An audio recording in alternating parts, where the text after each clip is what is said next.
Hey, you guys, gals, and bums, and welcome back to A Few Bad Men. All right. I know it's been a few weeks since I dropped a video. I've been busy with work. I haven't had a chance to research and write the story that I wanted to do. So I put together a little something for you guys to hold you over. I put together a 3.5-hour compilation of some of my older videos, some of which are no longer available on the channel, to hold you over.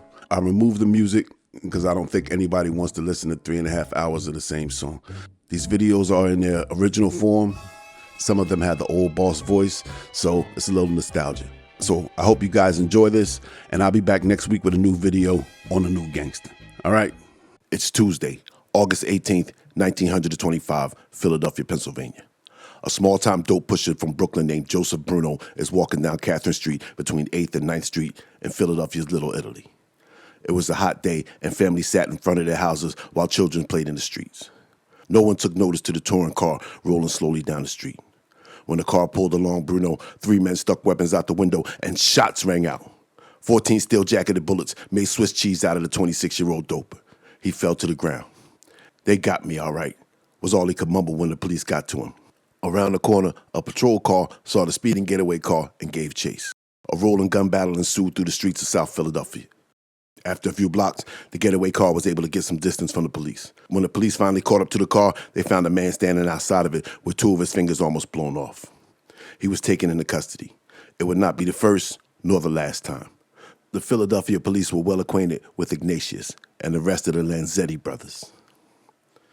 Hey, you guys, gals, and bums. Welcome back to A Few Bad Men.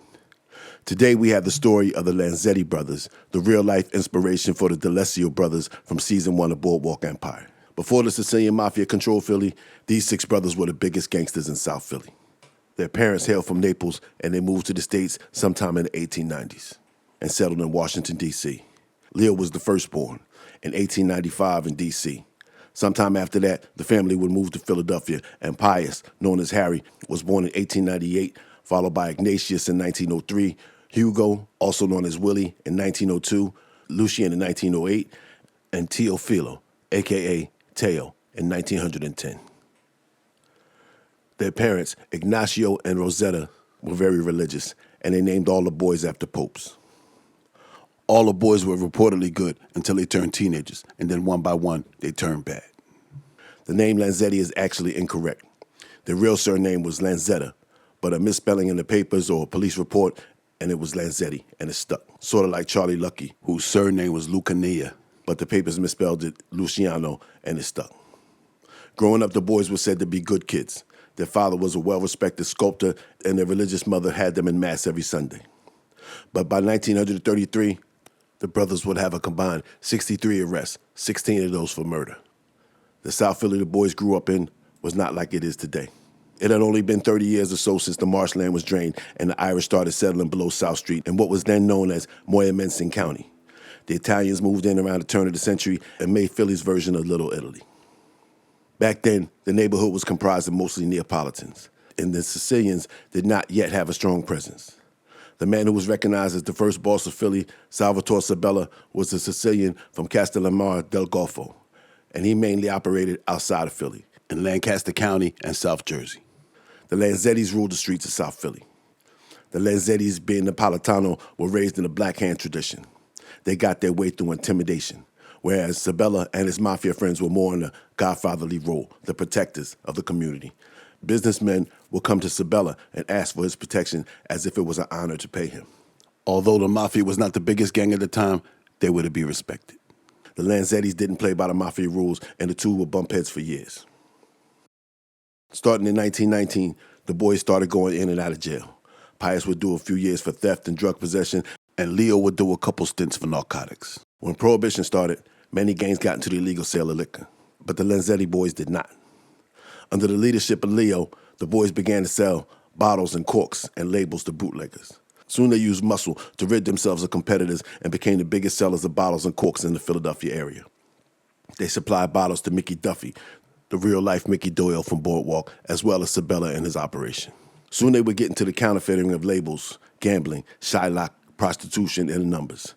But their biggest earner was dope. During the 1920s, Christian Street between 7th and 8th was seen as an open-air bazaar, and the Lanzettis ruled the area. The money they earned bought them fancy clothes, flashy jewels, fast cars, and faster women. Joseph Bruno had come to Philadelphia in the early 20s, and he had a drug pipeline from his native Brooklyn, and soon he became competition. When he was shot in August of 1925, Ignatius and Leo were arrested but released. Joseph Bruno would die without telling who shot him. The Lanzettis now had a problem. Joe Bruno was a member of the Castellammarese clan, and that made him friends with Salvatore Sabella. The day after the Bruno shooting, Ignatius was standing on the corner of 8th and Christian with several other young men when a car pulled up and shots rang out. The young gangsters scattered. Ignatius was hit in the side and taken to Pennsylvania Hospital by his brother Willie with non-life-threatening injuries. 5 days after Bruno was shot, Salvatore Sabella, Joe Ida, and John Big Nose Avina pulled up to the corner of 7th and Bainbridge. A fourth man sat behind the wheel.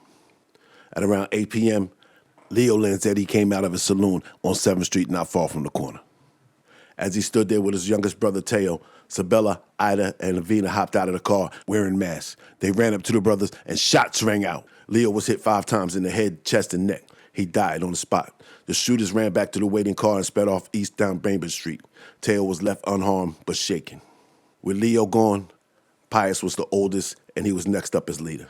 On November 24th, 1926, Pius was standing with 2 men in front of 1032 South Street when 2 detectives, Michael Slavin and George Richardson, who were investigating the robbery of $32,000 taken in the holdup of the Belmont Trust Company, pulled up. As soon as the police approached, Pius pulled his piece and shots rang out.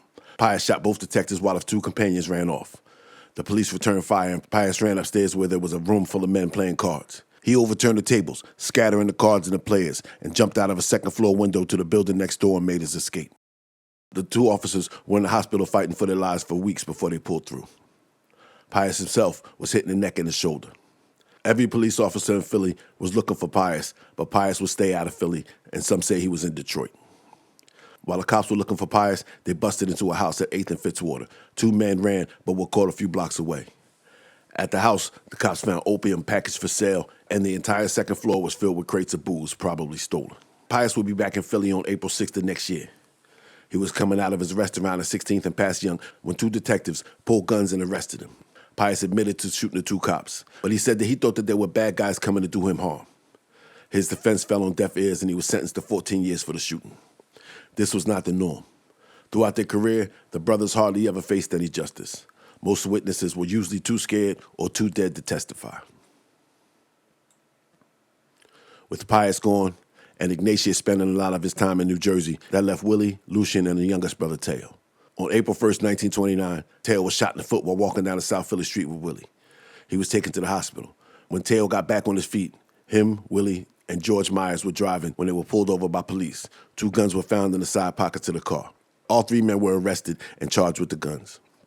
To make it worse, none of the 3 had driver's license, and they were all charged with driving without a license.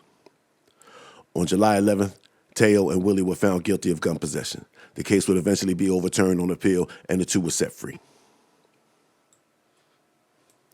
Willie again was wanted by the police in 1930. He was accused of robbing a General Drug Supply and Products Company in Camden, New Jersey.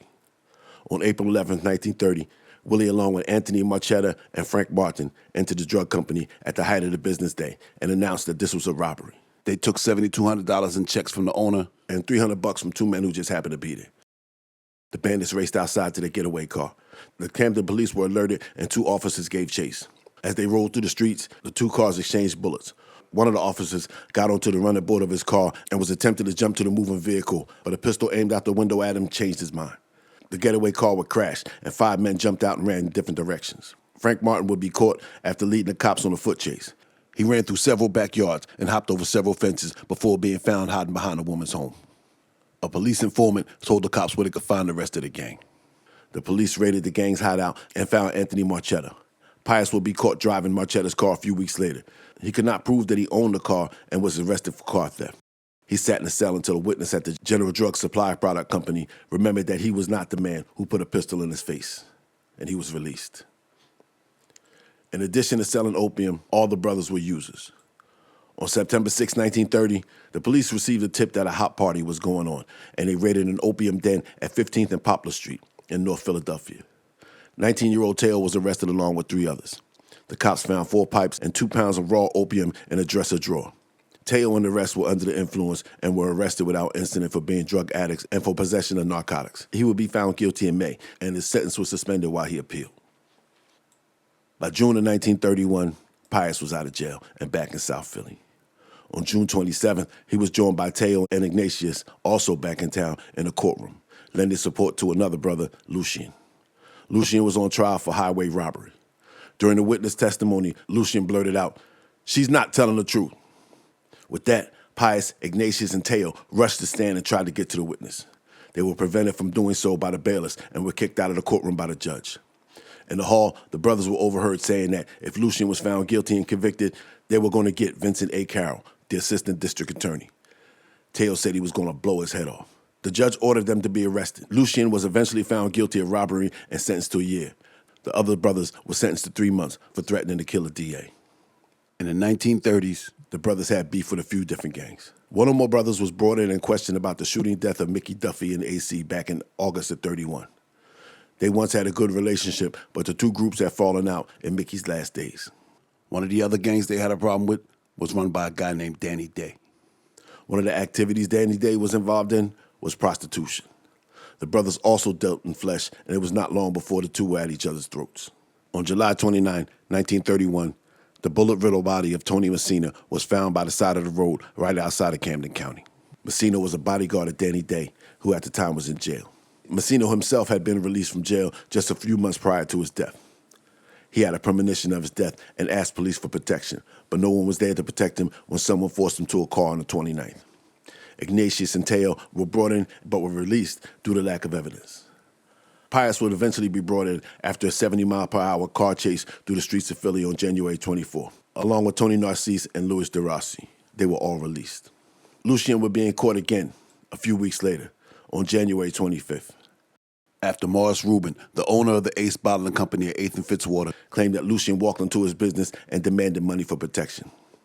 He was ordered held for trial. 2 days later, Teo would join him in jail when he was accused of shooting a wealthy contractor, Anthony Diorio, as he walked down 8th Street near Washington Avenue. Again, the charges would be dropped. After this arrest, Teo would complain to the judge that he and his brothers were getting arrested so many times that they were getting a bum reputation in their neighborhood. Teo said, "It ain't fair, Judge. Every time something happens, I get arrested for it. 4 or 5 times a week, I'm locked up, and it costs me money to get out." Teo was taken to see Diorio at Pennsylvania Hospital, where the victim said that he was not the shooter. In April of 32, a reporter at the Philadelphia Bulletin decided that it would be a good idea to write an expose about the upscale gambling joint that the brothers ran right outside of Philadelphia. Teo and Ignatius saw the article and went to pay the reporter a visit. A day later, they were arrested for making threats. Teo and Ignatius convinced the judge that they were merely trying to convince the reporter of the evil of his ways and show him how much of a very, very bad thing it was to expose the place. The judge agreed and let them walk on $500 bond each, as long as they agreed to keep the peace. In 1932, kidnapping was all the rage in the underworld. It was seen as easy money. Pius added his own twist to the racket on the evening of April 29, 1932. Emil Tanucci, a 35-year-old manager of an apartment house at 301 South 11th Street, was walking out of his apartment when 2 men grabbed him and shoved him into a car. His wife saw everything from the couple's window. She paced for hours worrying about her husband. At 2 a.m., he returned, haggard but not hurt. He told her that he was driven to a barn in South Jersey and placed against the wall. One of the men held a gun against his head, and Pius told him, "We're going to collect $5,000 or else." Tanucci told him he didn't have that type of money. Pius said, "If you expect to get out of here alive, it'll cost you that." And then Pius said, "But if you promise on your word that you'll get it, you can pay us in installments. We'll come by tomorrow for the first payment." Then they dropped him off at his home. Before he got out, he was reminded that if he talked, he would die. The next day, Pius showed up, and Tanucci gave him $354. Tanucci had locked his wife in a room for safety, but she saw through the peephole. After Pius left, she went to City Hall and told the superintendent of police. Pius was arrested at 16th and Walnut as he was stepping into a chauffeur-driven automobile, and his pals DeRossi and Narcisse were arrested inside the restaurant. They were held without bail and indicted for kidnapping. Tanucci's wife was excited to testify against Pius and let it be known that she was not afraid of the Lanzettis, and she would see Pius burn if anything happened to her husband. But when the couple was scheduled to testify, they did not appear. They were sent for, and when they were brought before the judge, Tanucci was asked why he didn't appear. He said, "I was sick, Your Honor." When asked the same question, his wife said that she was at home taking care of her husband. Mr. Tanucci added that he never intended to testify, and it was his wife who went to the police. Tanucci took the stand and said that he and Pius were friends, and he owed him $5,000 from a crap game, and the $350 was just to pay some of that off. The charges would be dropped. Pius and his pals would walk, and Emil Tanucci would be arrested and charged with perjury. By the summer of 1932, the boys had 2 big casinos in Philly, a nightclub, a few brothels, and were taking over the lucrative numbers racket. The boys decided to expand across the river into Camden, New Jersey. They always had a presence in Camden, but now they said anyone running numbers in Camden had to kick up to them. They demanded tribute from some and kicked the black numbers runners out of town. One guy who they couldn't run out was Al Silverberg, another person questioning the death of Mickey Duffy. Silverberg put the word out that the Lanzettis better get out of the rackets in Philly and Camden because he was taking over.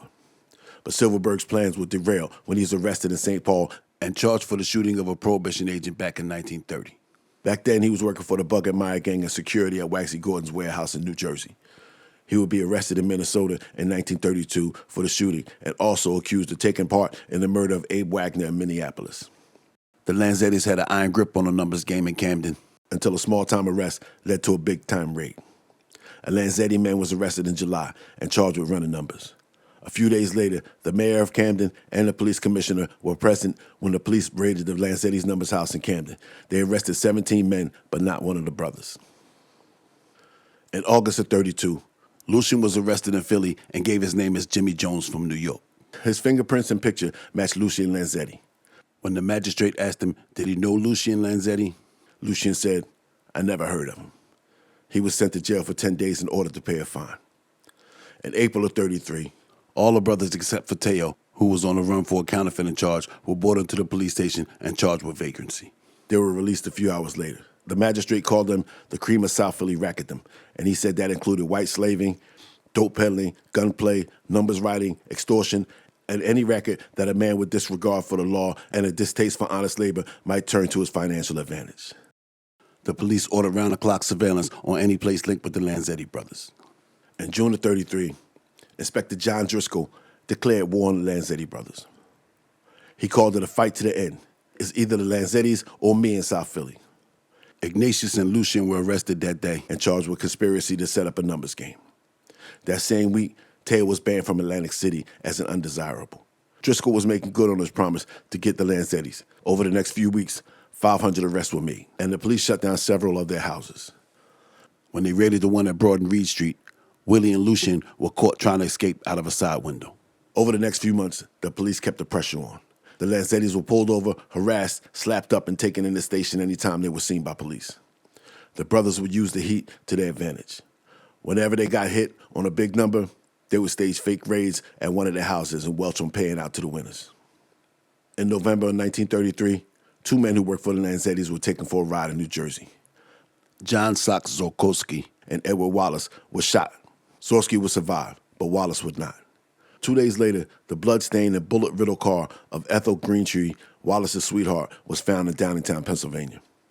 Her and her girlfriend, Zorkowski's sweetheart, Florence Miller, had gone missing not long after the shooting. The 2 were cigarette girls at the Plantation, the Lanzetti's nightclub.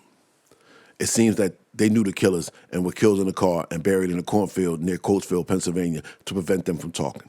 Ignatius, Teo, Lucien, and Willie were brought in for questioning, but they were never charged. Eventually, Zorkowski would talk and name Anthony Cugino and Salvatore Sabella as his shooters. Serpa would be killed in Chicago in 1934, and Cugino would hang himself in a Manhattan cell in 1935 after being arrested and confessing to taking part in the shooting of Wallace Zorkowski and the 2 girls. Willie and Lucien would be found guilty for their case for setting up an illegal lottery, and they would be sentenced to a year. 1934 saw more of the same, but now the city of Camden was determined to get rid of the Lanzettis too. Ignatius would be arrested and held for vagrancy in Philly, and Pius would be arrested in Camden as an undesirable. By the summer, Teo had enough. He moved with his new bride to Georgia. He would eventually make his way to Florida. He would frequently return, and on one of those visits, he was arrested in an opium den high on opium. For now, the streets of South Philly were rid of the Lanzettis. They were trusting their lieutenants to keep everything running smooth. In August of 1935, the mayor of Camden, Frederick Von Nieder, sat in his office while an informant told him about 50,000 gallons of illegal booze that the Lanzettis had sold in Camden in the last 6 months. The informant signed a statement and left. The mayor hid the file in a locked drawer in his desk and went home. The next day, he reported that his office was ransacked overnight and the file was missing. He expressed his concern for whoever took it, fearing that they may be taken for a ride. On August 24, 1935, Ignatius, Pius, Teo, and Felix D'Arenzo were arrested and charged with the murder of Joseph Gabriel, an employee of the Amalgamated Clothing Workers Union who was found dead in his car on September 4th in South Philly. But when some of the witnesses against them disappeared and others came down with amnesia, the prosecution was forced to drop the case.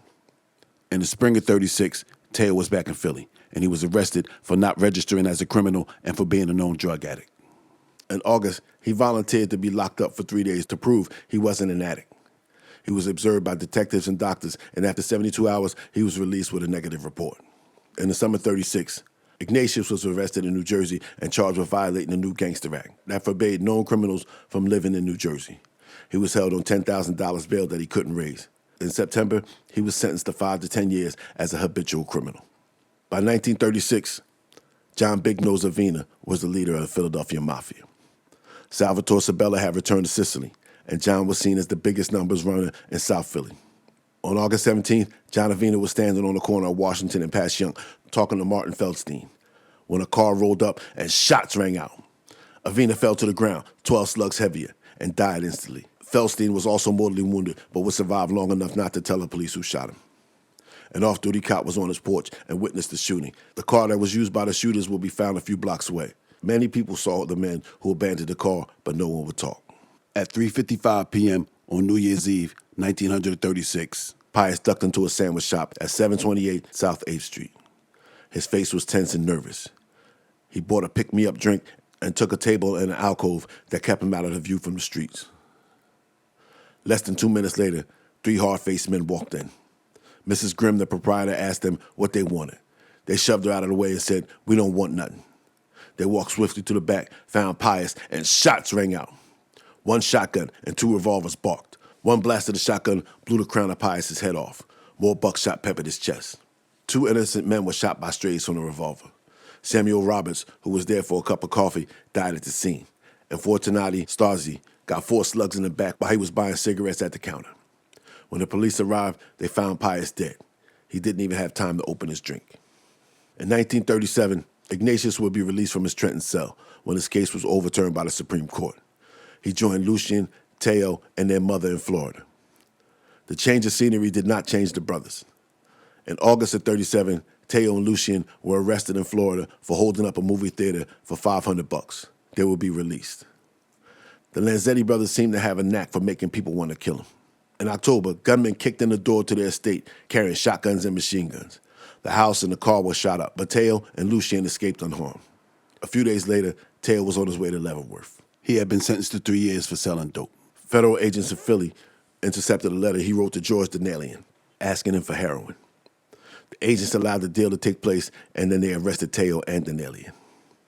That left Lucien, Willie, and Ignatius. Lucien and Ignatius moved to Detroit with their mother. She begged Willie to come with them, but Willie stayed in Tampa. In 1939, Willie felt that it was safe to come back to Philly. On August 1st, 1939, a delivery boy hopped over a stone wall at the estate of Mrs. Thomas Ashton on Morris Road and stumbled over some sacks. He pulled out his pocket knife and cut the bag open and found the bloody face of Willie Lanzetti staring back at him. Willie had been shot once behind the ear with a .25 caliber weapon. The reason some felt it was Willie's time to go is unknown. But his death marked the end of the Lanzetti reign in South Philly. Ignatius and Lucien stayed in Detroit and stayed out of trouble. Teo would join them when he was released. And that, my friends, is the skinny on the Lanzetti brothers, the real-life Delesios from Boardwalk Empire. I hope you guys enjoyed the story as much as I enjoyed telling it. I never expected it to take so long. I thought I knew the story and it would be quick. I just needed to brush up on some details. But once I started digging, I just kept coming up with more. And I'm glad. I learned some stuff that I didn't know about these guys, and I hope you did too. I was familiar with the Lanzettis before Boardwalk, and I was happy to see them on it. And now that I have this platform, I can share the story with all you guys. All right? So remember, bump off that subscribe button to make your bones. Break that thumb, ring that bell, and set it for all notifications so you don't miss nothing. And leave comments. I love to read your comments. Every time I sit down to write, I read comments, and it keeps me motivated to go harder. So please leave your comments in the comments. All right? And if you want to support the channel, you can slide a little envelope upstairs to the boss to help the channel run smooth. The link is down below. All right? This has been A Few Bad Men. Keep your nose clean and don't take any wooden nickels. I see you in the funnies.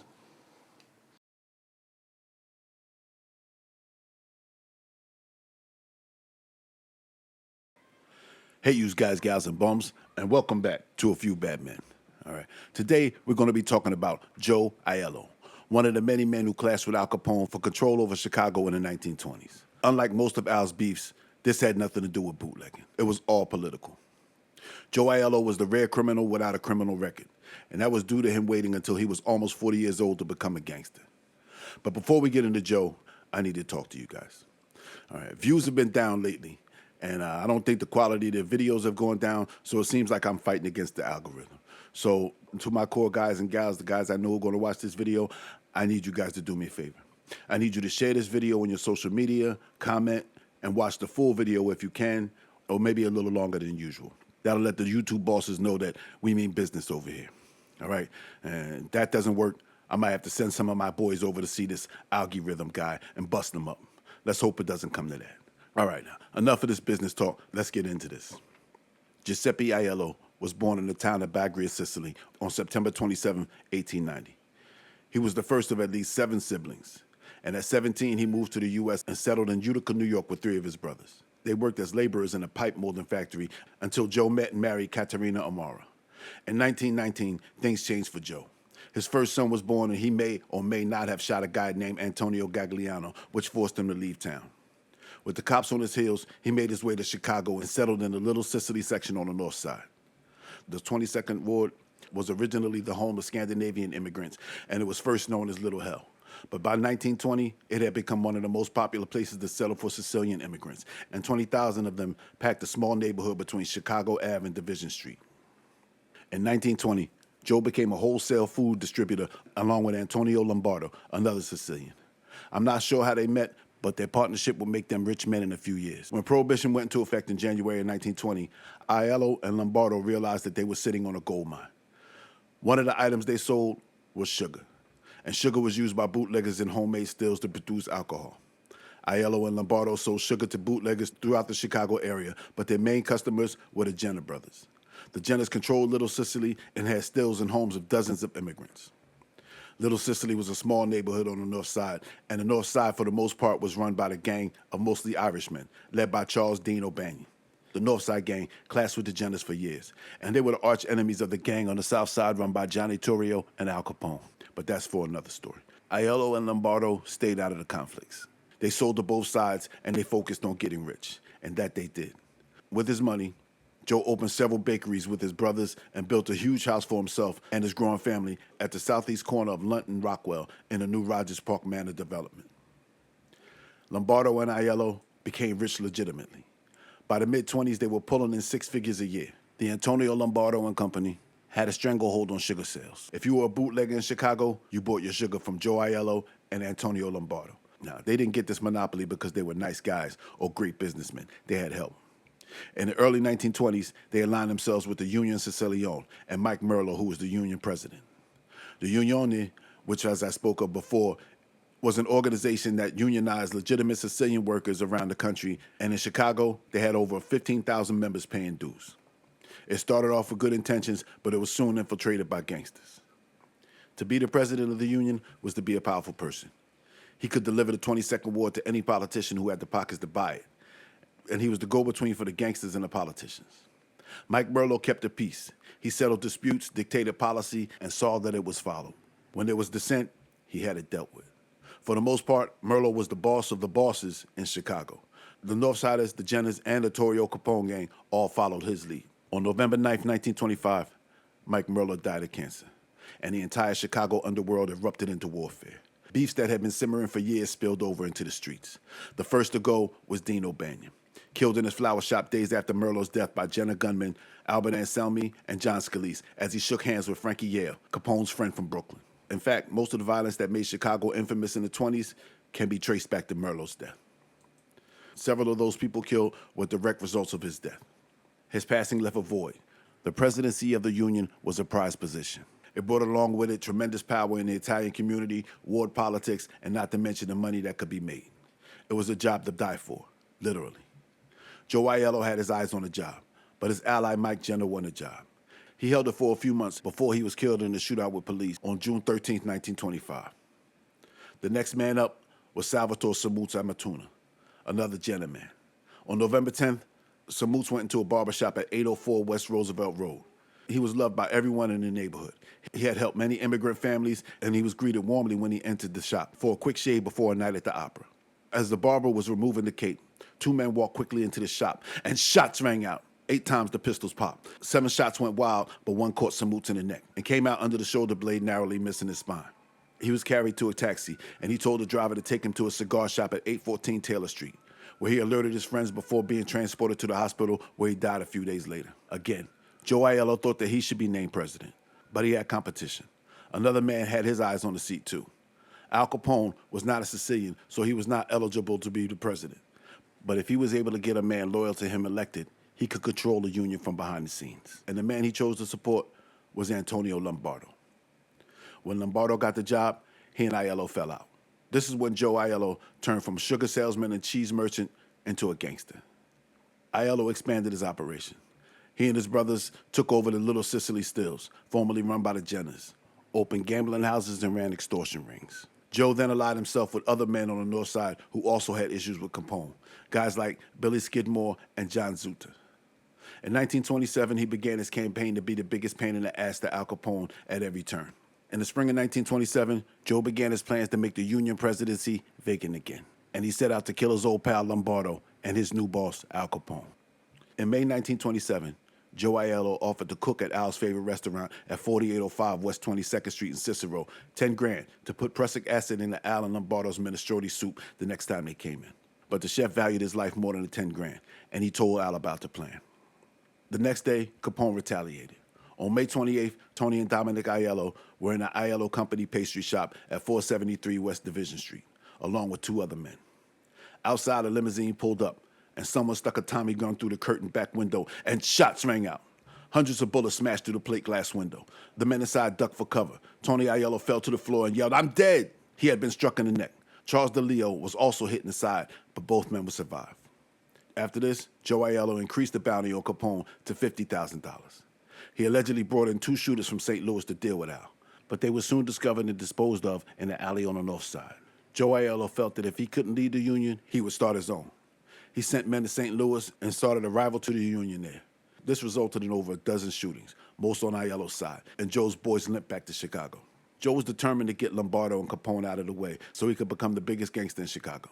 On November 21st, 1927, acting on the tip, the Chicago police raided an apartment near Joe's house. They found rifles, ammo, and dynamite. They arrested Angelo Lamontio, an imported Milwaukee gunman, along with 4 others. When they searched Lamontio's pocket, they found 2 rent receipts. One for an apartment at 4442 Washington Boulevard. That address just so happened to be across the street from where Tony Lombardo lived. The other one was for a room at the Atlantic Hotel. At the Washington Street location, they found a machine gun nest and binoculars. At the hotel, they found 2 high-powered rifles clamped to the windowsill aimed at the cigar shop of Hinky Dink Kenner, a place Al visited almost daily. Lamontio confessed that Aiello had paid him $5,000 in advance to kill Capone and Lombardo, and Aiello was arrested. The Capone forces found out, and within minutes, sedans began to pull up in front of the police station. 4 or 5 men hopped out of each car and fanned out, covering all exits. When an officer looked out of the window onto Clark Street, he noticed a trio of men staring back at him. One of them pulled his overcoat back, revealing a pistol. Still making eye contact with the officer, he patted his gun in his shoulder holster defiantly. The officer gathered a few more cops, went outside, and arrested the 3 men. Frank Perry, Samuel Marcus, and Louis Little New York Campagna were all known Capone men. The 3 men were placed in the cell next to Aiello's, and an officer who spoke Sicilian was placed in the cell with Aiello in plain clothes, and he was able to translate what was said between the 2 enemies. Can't we settle this thing, Aiello pleaded. Give me 15 days, just 15 days, and I'll sell my stores and my house and I'll leave everything in your hands. Just think of my wife and my baby and let me go. You dirty rat. You started this and we'll end it. You're as good as dead now, was the reply. When Joe was arraigned, he asked for and received a police escort home. He told the police that he was going back to Sicily. He packed his bags, gathered his family, and left town. But really, he took his family and hid out in Camden, New Jersey. On the East Coast, he teamed up with Frankie Aiello, the National Union president. Capone and Aiello were once allies, but fell out after Lombardo was named president. Frankie thought that it was funny. As soon as Lombardo took over, his envelope started getting lighter and lighter. Joe Aiello and Frankie Aiello had several meetings. Al had a spy in Frankie's organization, and he informed him. On July 1st, 1928, Frankie Aiello was shot to death by gunmen sent by Al Capone as he drove up Utrecht Avenue in Brooklyn. Back in Chicago, Capone let it be known that the Aiellos were done here. For months, the Aiello businesses remained closed. In January of 28, when Joe's brother Dominic tried to reopen his bakery, he received a phone call warning him not to do so. He didn't listen. On January 4th, 1928, two men walked into the bakery with Tommies and sprayed the place with bullets. No one was hurt, but the message was sent. Joe Aiello was spending his time on the East Coast, mostly in Buffalo, under the protection of Stefano Magaddino. He also built a relationship with Salvatore Maranzano. Maranzano was ready to take on the most powerful boss in America, Joe Masseria. Masseria was no friend of Aiello's. Masseria, for the most part, was Al Capone's boss, or at least Al recognized him as boss. And when the Castellammarese War broke out, Joe Aiello threw his support behind Maranzano and donated $5,000 a week to the war chest. Maranzano also had plans on taking over the Union, and Joe the Boss was in the way of that too. All this was good for Joe Aiello. If Masseria was gone, that would weaken Capone. Throughout 1928, Joe Aiello spent his time traveling. He went to Cleveland, Detroit, and Pittsburgh, trying to drum up support from Union leaders. In the summer, he snuck back into Chicago and teamed up with Bugs Moran, the leader of the North Side. Moran hated Capone as much as Aiello, and a deal was struck. Bugs Moran and the North Side gang would help Joe Aiello become Union president. The first order of business was Antonio Lombardo. On September 7th, 1928, Antonio was in his office at the Italian National Union, the rebranded name for the Union Siciliano, in room 1102 in the Hartford building at 8 South Dearborn Street. At around 4:30, Tony left the office accompanied by Joseph Lolordo and Joseph Ferraro, his so-called bodyguards. They turned west on the south side of Madison Street. Tony knew that his life was in danger, but he thought that he would be safe here in the loop. No one would be bold enough to try to kill him here. This was the busiest street in the world. And in fact, as Tony and his pals made their way down Madison, thousands of people gathered to see a real airplane hoisted up the side of the Boston Store building to be displayed in a window. Tony and the two Joes were also looking up, unaware of the two men who slipped out of a doorway as they passed. After walking just 50 feet, two men walked behind Tony. They pulled guns from their coat pockets. One of them placed a gun behind Tony's ear, and shots rang out. Two dum-dum bullets crashed into the back of Tony's head behind his right ear. He was dead before his body pitched forward and landed face first onto the sidewalk. Joseph Ferrero caught a slug in the back of the neck, which severed his spine. Joseph Lolordo was able to get his gun out and gave chase to the two shooters who dropped their guns and slipped into the crowd. He lost them and was grabbed by the cops who thought that he was one of the shooters. He told them who he was and that he didn't want to shoot because he might hit an innocent bystander. Gunman Frank Gusenberg and Bugs Moran himself made a clean getaway. When the cops arrived at the scene, Ferrero was down but still alive. The cops told him he wouldn't make it, and they asked him who shot him. He said nothing. 2 days later, he would die from his injuries. When the reporters came to Lombardo's house to get a statement from his wife, she was in the middle of cooking Tony's dinner and answered the door expecting to see her husband. Surprised, she asked the reporter, "Did something happen to my husband?" The reporter, realizing that she hadn't heard, put his head down. "Your husband's been hurt, ma'am." "Is it serious? Is he okay? What hospital is he in?" The reporter didn't respond. "Is he dead? Tell me he's not dead." The reporter nodded. His wife became hysterical. She opened the door and told her son, who was playing in the yard, "Your daddy's dead. You got no father anymore. And he was good to us." Antonio Lombardo received the gangster's funeral, with caravans of cars carrying thousands of dollars worth of flowers. When Lombardo died, Aiello again thought that it was his turn. But instead, Lombardo's vice president, Pasqualino Patsy Lolordo, the brother of Joseph, was elevated to the top spot. To say that Joe Aiello was disappointed would be an understatement. At one time, Patsy and Joe were good friends, but now he was in the way. Joe's new North Side allies were not good with being political. They settled their disputes with lead. Bugs Moran told Joe that if he wanted the job, he would have to get his hands dirty. January 8th, 1929 started like any other day for Patsy Lolordo. He had been president of the union for 4 months now, and things were looking up for him. Patsy and his wife Alina spent the afternoon shopping in downtown Chicago. At 2:30, they arrived home, and two men were waiting for Patsy. His wife knew the men well. They had visited many times before. They all went inside, and Mrs. Lolordo made lunch. The men ate and talked for half an hour, and at 3 o'clock, Patsy walked the two men to the door. 5 minutes later, there was a knock on the door. Patsy opened it to find 3 more men. He greeted them with a smile and invited them in. They took chairs in the living room, and Patsy closed the sliding door, a signal to his wife that he did not want to be disturbed. Alina was in the kitchen for an hour. From the living room, she heard the men laughing and clinking glasses. But at 4 p.m., the laughing stopped, and shots rang out. Alina ran out the kitchen and was pushed aside by the 3 men hurrying out the front door. She went into the living room and found Patsy Lolordo dead from multiple gunshots. She placed a velvet pillow under his head and stayed by her dying husband. When her sister-in-law, Joe Lolordo's wife, came in, she called the cops. At the station, she identified Joe Aiello through a photo as one of the first pair that came into the house.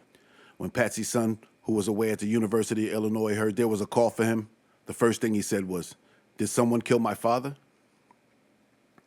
After Lolordo's death, Joe Aiello went to hide in Buffalo. The Capone gang struck back against the Moran-led Northside gang on February 14, 1929. 7 Moran men were killed in a garage on Clark Street. Moran escaped, but his gang was in ruin. While Joe was gone, another former gentleman, Joseph Guinta, was named president. But Guinta was a puppet, and the real power behind him was John Scalise, one of the killers of Dean O'Banion. He and his partner, Albert Anselmi, had both been Jenner gunmen, but were now with Capone. On May 7, 1929, the bodies of Al Guinta, John Scalise, and Albert Anselmi were found in an abandoned car in Hammond, Indiana. They were found with several gunshots each. The rear seat had been removed and replaced with the 3 bodies, and a blanket was thrown over the corpses. That summer, Al Capone was arrested in Philadelphia with a pistol. He was sentenced to a year in jail, possibly on purpose. It was safer in jail. Jake Lingle. Now, Jake Lingle was a reporter for the Chicago Tribune, and he was on the police beat for the paper. Jake was available at all hours of the night. Whenever a wise guy got clipped, Jake would be there to get the skinny and dictate the story to a desk writer who put it in ink. He was well known and liked amongst the gangsters of Chicago, but he got too close to the people he was supposed to report on, and to make it worse, he chose sides. Jake began to get close with the Capone gang. Capone would later say in an interview that Jake was one of the boys. He partnered with Al on a few businesses, dog racing tracks, and even vacationed with Al in Florida. Despite being paid $65 a week from the Tribune, Jake had a new Lincoln limousine with a chauffeur and had just bought a $16,000 home. How he got all this money, who knows? But Jake didn't realize that he was out of his league. He was just a lamb pretending to be a lion. Jake had pissed off the wrong guy, and now someone wanted to kill him, and he knew it. He even told a police officer friend that he was being followed. On June 9, 1930, Jake Lingle left his office at the Tribune and ate lunch at the coffee shop at the Hotel Sherman. At 1:15, he left and walked up Randolph Street, headed for the Illinois Central Suburban Station to catch a 1:30 train to the racetracks at Washington Park. Jake had the same bad habits as the men he covered and would rub shoulders with the men at the tracks. He stopped to get a newspaper and a racing form from a newspaper stand and headed to the station. Before he crossed the street, he was hailed from a car containing 2 men. "Hey, Jake, don't forget to play High Snyder in the 9th. Jake laughed, waved his hand, and said, "I've got him." As he went down the stairs to the train platform, 2 men joined him.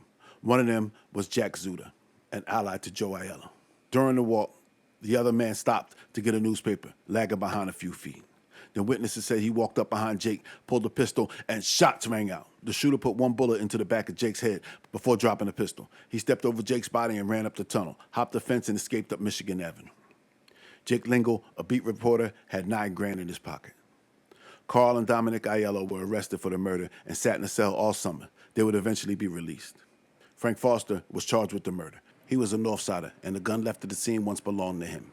But the charges would be dropped. Eventually, a man named Leo Brothers, a St. Louis shooter, was arrested in New York. He was found guilty of the murder, and he was sentenced to 14 years. On July 1st, Jack Zuda was hauled into the police station to answer questions about the Lingle murder. After his interrogation, he was being driven home by a police officer. As they rolled down State Street, a curtained automobile pulled alongside, and shots rang out. Zuda ducked down, and Lieutenant George Barker returned fire, but the car got away. Unfortunately, motor carman Elbert Luciter was struck by a stray bullet and died. When the smoke cleared, Jack Zuda disappeared, and he was nowhere to be found. With Al Capone in jail, in 1930, Joe Aiello returned to Chicago, despite the warnings of Stefano Megadino and Salvatore Maranzano. He had finally achieved his goal. and he was elected president of the Chicago Union Sicilian. And the timer counting down the minutes left in his life began. Al Capone was getting out of jail in May, and his men were making the city safe for his return. The Capone gang was looking to eliminate anyone associated with Aiello or the North Side gang. On July 23rd, Aiello man Ashcan Pete and Serio was in his soda shop at 448 North Elizabeth Street when two men walked in and shots rang out. The two men fired 12 rounds, half of which hit their mark. And Serio was still conscious when the police arrived and they asked him who shot him. He said, "I don't know, but they did a good job." He would die the next day. With all this heat on, George Moran ran off to Cleveland, and Jack Zuda was hiding out at the Lakeview Hotel near Delafield, Wisconsin. But the Capone gang had eyes and ears everywhere. On August 1st, 1930, Jack Zuda was in the hotel's pavilion when three men walked in carrying weapons. Two of them went to the bartender and told him to be quiet.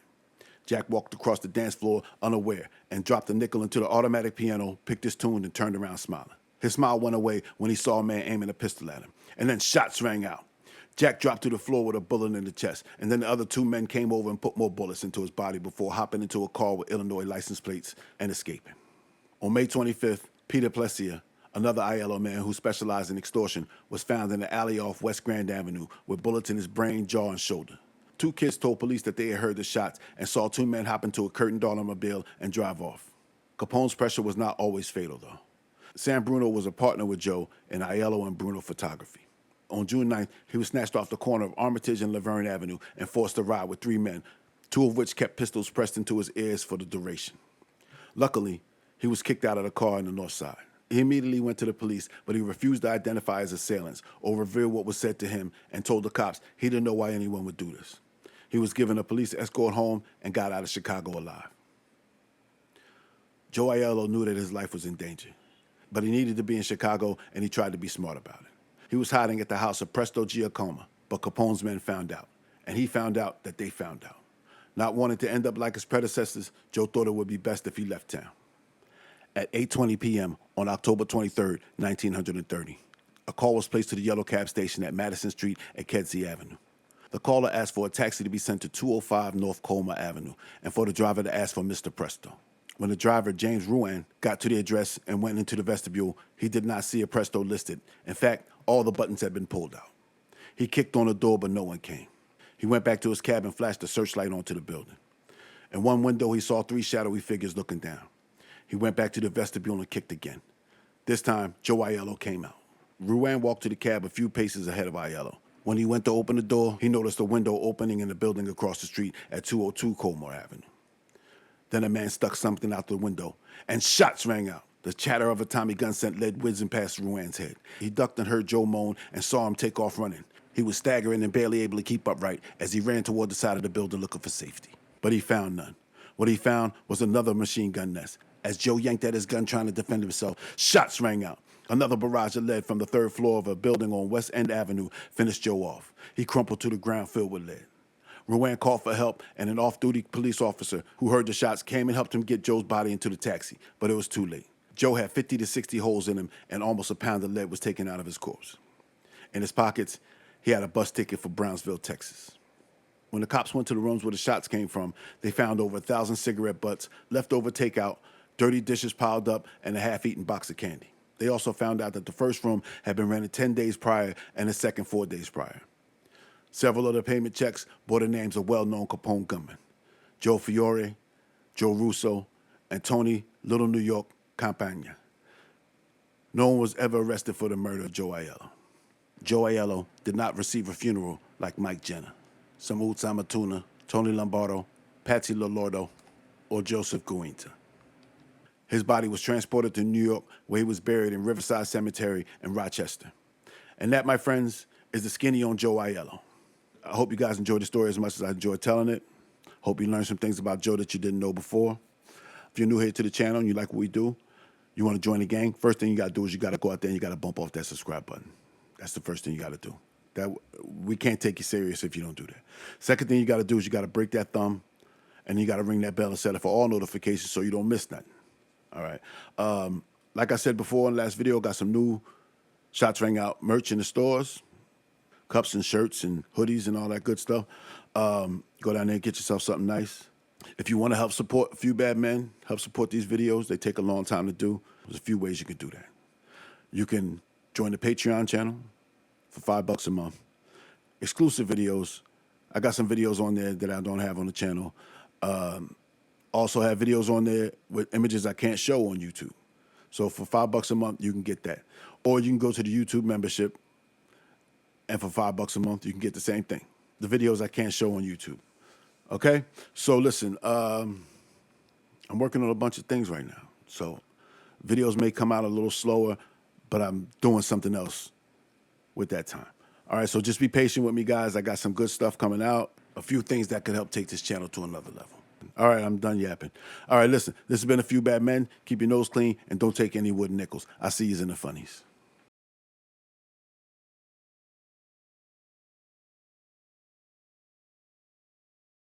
Jack Legs Diamond was the Robin Hood of the Prohibition era, except he robbed from everyone and gave to no one.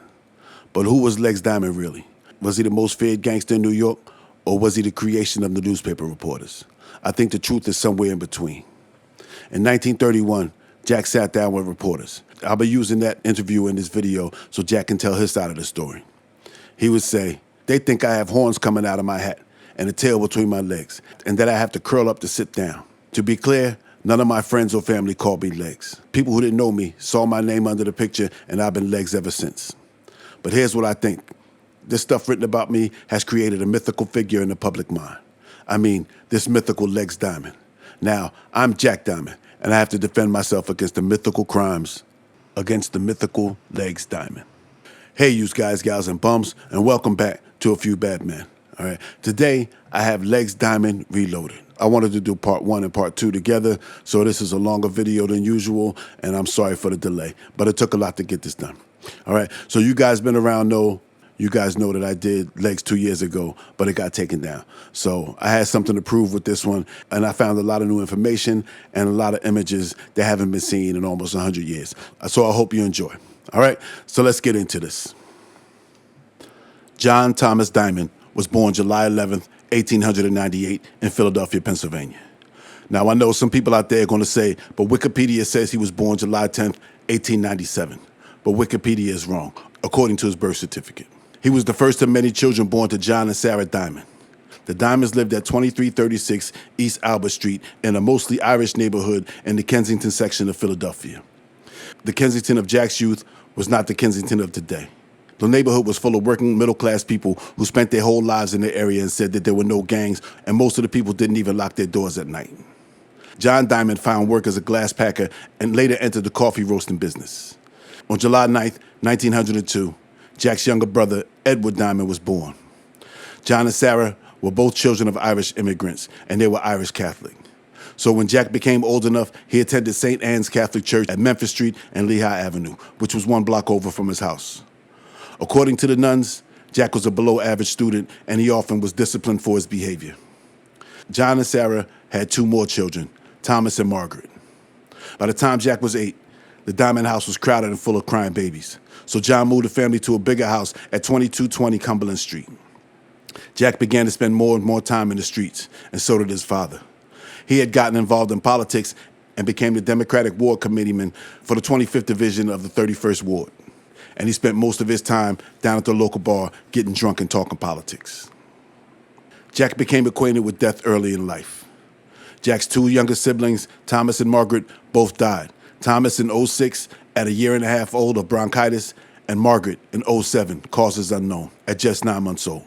In April of 07, his mother Sarah was diagnosed with tuberculosis. She didn't suffer long. She died on June 6, 1907. When his mother was still alive, Jack was an ordinary kid. He admired his mother, and he did whatever he was told, and every week the Diamonds would go to Mass at St. Anne's. After her death, life for Jack began to change. The deaths hit his father particularly hard, and he spiraled into depression. He began to drink more and neglected young Jack and his kid brother Eddie. The family stopped attending Mass, and Jack began to skip school. He began to hang out with a group of kids who went to St. Anne's who would rather spend their days in the streets instead of listening to the sisters teach about whatever they were teaching. They called themselves the Boiler Gang. During school hours, the boys would congregate in Hitner's junkyard a couple of blocks from St. Anne's. They would pitch pennies, shoot marbles, and do other kid stuff.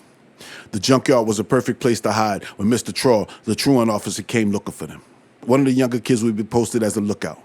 When Mr. Traw was spotted, the lookout would yell "Jiggers," and the whole gang would scatter. They would hide in the many boilers that Mr. Hitler had around his yard. The boys being boys, and Legs, who was particularly skinny, were able to hide in the cracks, but the fat cop couldn't. One day, Officer Tro tried to climb into a small space after Legs and got stuck. He had to be pried out. When John Diamond found out about his truancy, he figured it would be better if Jack learned a trade. So he got him a job in the spinning mill, but Jack quit after a week. Next, he got him a job in a steel mill, but Jack complained that it scarred his hands, and he quit again. Jack realized that he was allergic to an honest day's work. He figured out early on that what he liked to do was steal. According to his cousin Richard Diamond, Legs had a streak in him as a kid. He was light-fingered. He couldn't resist stealing things. The family doctor said that an operation would cure him, but his mother wouldn't let him. Being as though his mother died when he was 10, it seems that Jack was already preparing for his future. Finally, John Sr. put Jack and Eddie into the St. John's School for Boys, a boarding school. His uncle, Richard Diamond's father, and the older John's brother took them out and said that no Diamond will be in an institution while I'm alive. They lived with him for a while, before being sent to live with their Aunt Anna. When the boys proved to be more than the elderly woman could handle, they were sent to live with an uncle in New York. Jack and Eddie stayed with their uncle and his wife in Brooklyn, near Quincy and Lewis Avenues. Jack took to the streets of New York like an animal who had lived in captivity all his life, tasting freedom for the first time. He was in his natural habitat. Soon he became too much for his aunt and uncle. This time, it was Jack who left. He left Brooklyn and made his way to Hell's Kitchen. By the 1910 census, John Diamond was still in Philadelphia. He was broke and living as a boarder after he lost a home on Cumberland Street. At 14, Jack was grown, and he would never return home. The Hell's Kitchen of the 19-teens was full of big, tough Irishmen, but Jack was not one of them. Jack grew to be relatively tall, but he weighed less than 100 pounds. He had the physique of a leather belt, but his heart was bigger than any man on the West Side. Soon Jack was running with a group of kids who terrorized pushcar operators and stole packages from delivery trucks. The streets of Hell's Kitchen Jack was running in was run by Oni Madden and his Gopher gang. Jack and a bunch of other young hoodlums in the neighborhood looked up to Oni and wanted to be just like him. On the night of February 13th, 1912, Jack was in the Winona Club with a young lady. The Winona Club was the headquarters of the Gopher gang, and Legs was a young Gopher, the kid version of the gang. While the older gangsters plotted and schemed, Jack danced with his girl. This was something Jack was good at, and he loved to do. Jack was doing his thing on the dance floor when the music suddenly stopped and everyone got quiet. It was like a scene from a movie. Oni Madden walked in. His clothes were torn and his hands were bloody. He went up to the bar and ordered a whiskey. And then the music started back up. Oni was finishing off an eventful evening. A week earlier, on February 4th, 1912, he had shot and killed William Henshaw as he was jumping onto a streetcar. He was wanted by the cops and stayed hidden for a week. The cops found out that he was on a roof. When they got there, he was gone. They saw him going down a fire escape and going into a third-floor apartment. He was eventually arrested 3 hours later. After being roughed up and questioned, he was released. That's when he strolled into the Winona. Jack was in the corner with his girl and said, "What a guy. I'd like to be in his class." "You will someday, Jack," his girl said. Jack had a long way to go to get to the status of Oni Madden, but he was willing to try. On February 4th, 1914, Jack was in Brooklyn with 3 guys and a girl. The quartet had larceny on their mind, and they were walking the streets looking for an opportunity. They found what they were looking for when they got in front of the jewelry store of M. Strauss at 461 Fulton Street. They peeked into the show window, which was filled with gold chains, rings, and watches. One of them grabbed a brick and shattered the glass. They snatched everything they could and ran off. A cop was nearby. He heard the noise and gave chase, but Jack and his pals were too fast. They gave him the slip and made their way back to Manhattan.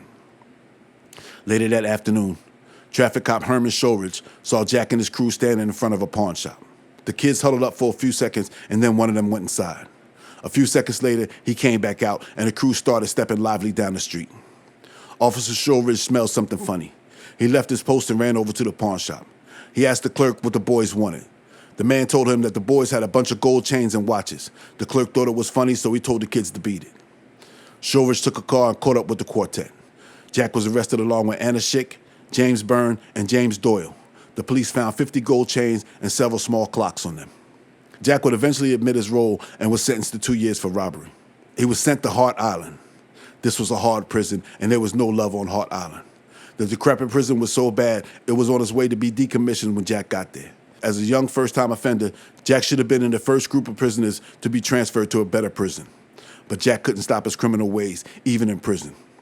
On June 27, 1915, Jack and 3 other inmates broke into the prison's medicine closet and stole what they thought was dope. The next day, 40 inmates came down sick. The prison commissioner launched an investigation into the mass poisoning. Jack and his pals would eventually confess, and a few months were added to his sentence.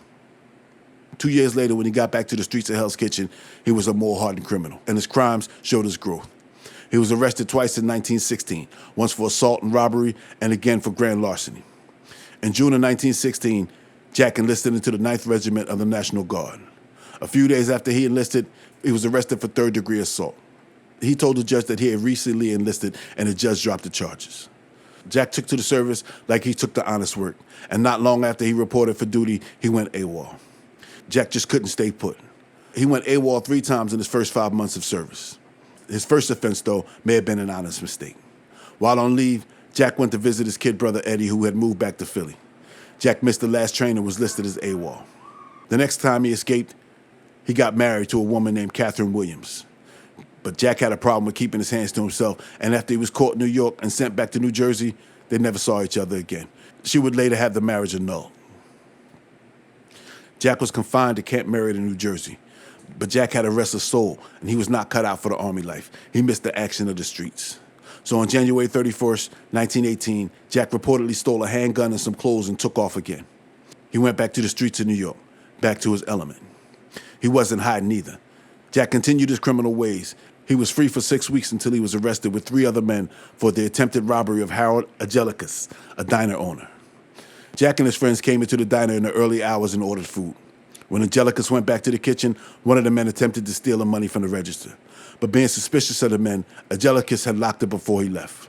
When Aiello came out, one of the men pulled his gun and told him to go back into the kitchen. When he did, the 4 men escaped. Aiello came back out and got the attention of a patrolman. The cop found Jack and his accomplice a few blocks away and arrested them. Jack gave soldier as his occupation, and he sat in the tombs for a week before the case was dismissed. The army had not been notified, and Jack was back on the streets. Jack would use this opportunity to hone his skills. On April 15th, 1918, he was staying at an apartment building on 12th Street.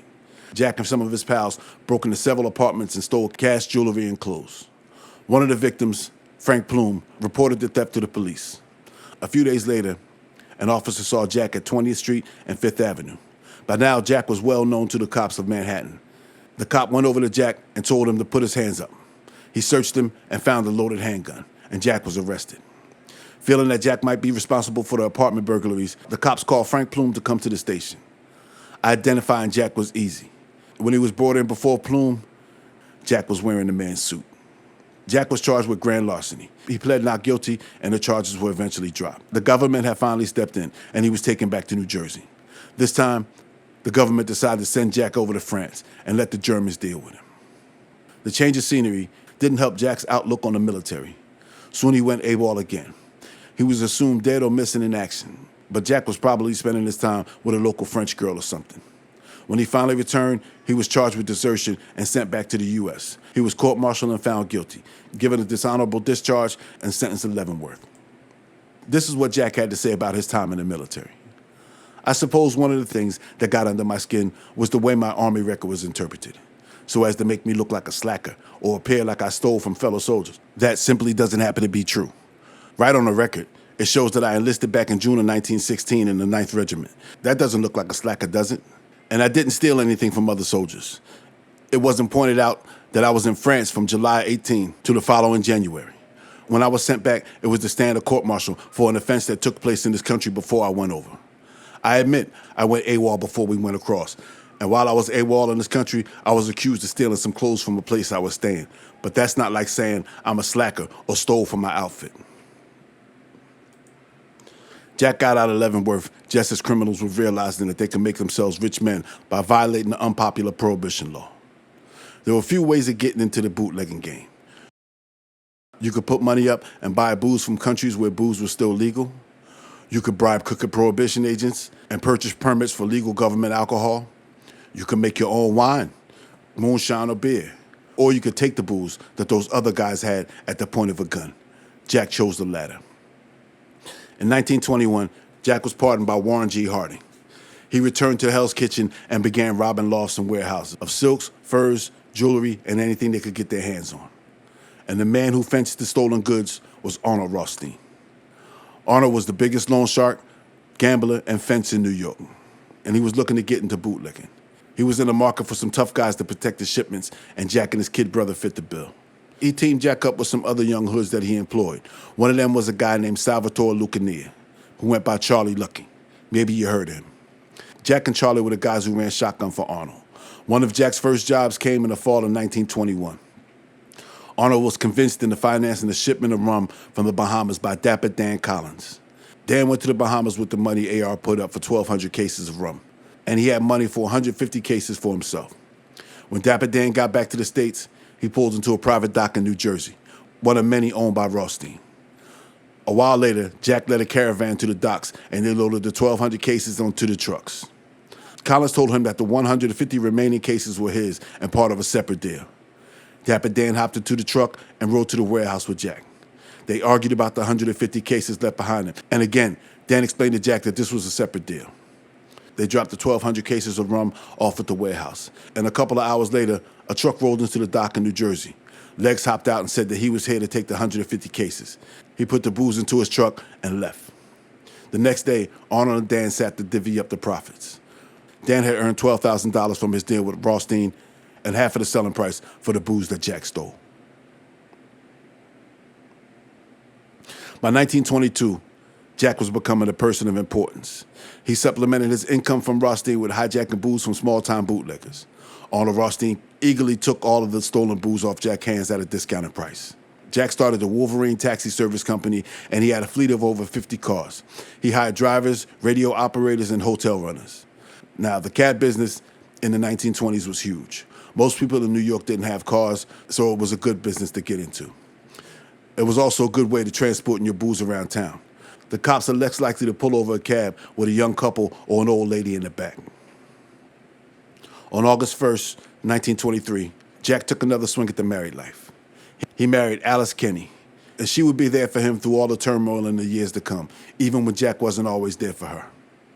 In September, Jack and his new wife moved to Cliffside, New Jersey at 322 Palisades Avenue, along with their 2 bulldogs and a canary. Not long after they moved into the quiet neighborhood, young people began to show up in expensive cars at all times of the night. Alice opened an account at the Cliffside Bank, and by November 23, she had deposited $1,825 into her account. The rowdy crowds of New Yorkers made the neighbors suspicious. There had been a rash of robberies in the area, so the cops were notified. They watched the place for days, and they sent descriptions to New York police and found out who Jack was and that he was wanted by the police in New York. On November 15th, 1923, the police let themselves into the apartment and arrested Jack while he was in bed. He was taken to the station. The police went back to the apartment and one by one arrested Jack's gang. They were questioned and sat in the Bergen County Jail for 5 days before they were released. Jack went back to New York. Arnold Rothstein was always looking for an opportunity to make a fast buck, and the commodity he was looking for were diamonds. Jack and his brother Eddie, Edward Doyle, and John Monforte began a string of jewel thefts. They would bribe employees or people on the inside to give them tips. On June 11, 1924, Jack, Eddie, and 8 other men were in 2 cars near 8th Avenue and 10th Street. They were waiting for an armored car in which a tipster told them contained $100,000 in diamonds on its way to the U.S. Appraiser's office. When the truck arrived, the car containing Jack, Eddie, Edward Doyle, and John Monforte pulled alongside it. Waving their guns, they forced the driver to stop. Jack and his boys hopped out the car waving pistols. They told the driver, Edward Foy, and the bank VP, Daniel Keon, to get out. Keon had a bad feeling about this shipment and decided to run along to assure its safety, but no one was there to assure his. Jack told him to give up the pouch around his neck. Keon refused, so Jack cracked him in the head with the butt of his pistol until he complied. The gang got back into their cars and took off. They dumped the 2 cars, which had been stolen, in a Harlem garage, and the police would find them later. Jack, Eddie, and Monforte were arrested on June 13th. When the cops found Jack, he had dyed his hair a bright rooster red, and he had a Charlie Chaplin-style mustache. Now, this picture you see right here of Jack, now just imagine this is bright red hair that he has right here. I can't get the color in with the AI, but that's what it really was. This is the actual photo of his arrest that day, okay? Eddie Doyle was found the next day. When the cops arrested him, he had a $1,000 diamond stick pin, the platinum watch he relieved from Daniel Kean, and several loose diamonds in his pocket. Jack's hair dye ploy must have worked because no witnesses reported a red-haired man being part of the robbery. The case was dropped due to lack of evidence. By 1925, Arnold Rothstein was out of the bootlegging business. He had bigger plans. We'll get into that later. Like a lot of gangsters at the time, Jack opened a few speakeasies, and he needed alcohol to keep the people happy. So he went back, if he ever left, to hijacking booze from small-time bootleggers. Maybe this wasn't enough, or Jack was just greedy. But he began to hijack booze from Rothstein associate Big Bill Dwyer and his partner, Frank Costello. After Bill found out who was behind the thefts, he warned Jack not to do it again, or it would be trouble. He did this out of respect for Arnold Rothstein. He could have just had him killed. But Jack was hard-headed. He took what he wanted. When he stole another one of O'Dwyer and Costello's shipments, enough was enough. Jack had to be made an example of, or every punk would think that they could steal from them. At 4:15 a.m. on July 1st, 1925, Jack was driving south on 5th Avenue near 106th Street when another car containing 3 or 4 men pulled alongside his, and shots rang out. One blast from a shotgun sent pellets flying into Leg's car, hitting him in the head. Another shot fired at the door from a pistol sent a bullet that lodged into the back of his heel. He slammed on the brakes, and the shooter's car kept rolling. Jack drove himself to the hospital down the block, where doctors found he had 65 lacerations, but none of them serious. Jack recounted this episode in his interview. I was driving a car up 5th Avenue, all alone one night, when they let me have it. Jack leaned towards the reporter. They left those 2 in and picked out I don't know how many. I got a shotgun full of them. The blood was streaming down my face. I stepped on the accelerator and drove right to the hospital, ran out of the car, and collapsed when I walked into the door. Jack will be out of the hospital in a few days. By 1926, Jack had muscled his way into being the biggest seller of beer and booze in the Bronx. He had several speakeasies, and he employed 2 young toughs on the make, Joey Noy and his partner Arthur Flegenheimer, better known as Dutch Schultz. One of the speakeasies Jack ran was the Bronx Theatrical Club at 378 East 149th Street. Jack spent $25,000 on furniture, rugs, and drapes. And to protect his investment, Jack had an elaborate security system installed. The security system would be put to the test on January 22nd, 1926. Shortly after 3 a.m., the police knocked on the door of the Bronx Theatrical Club.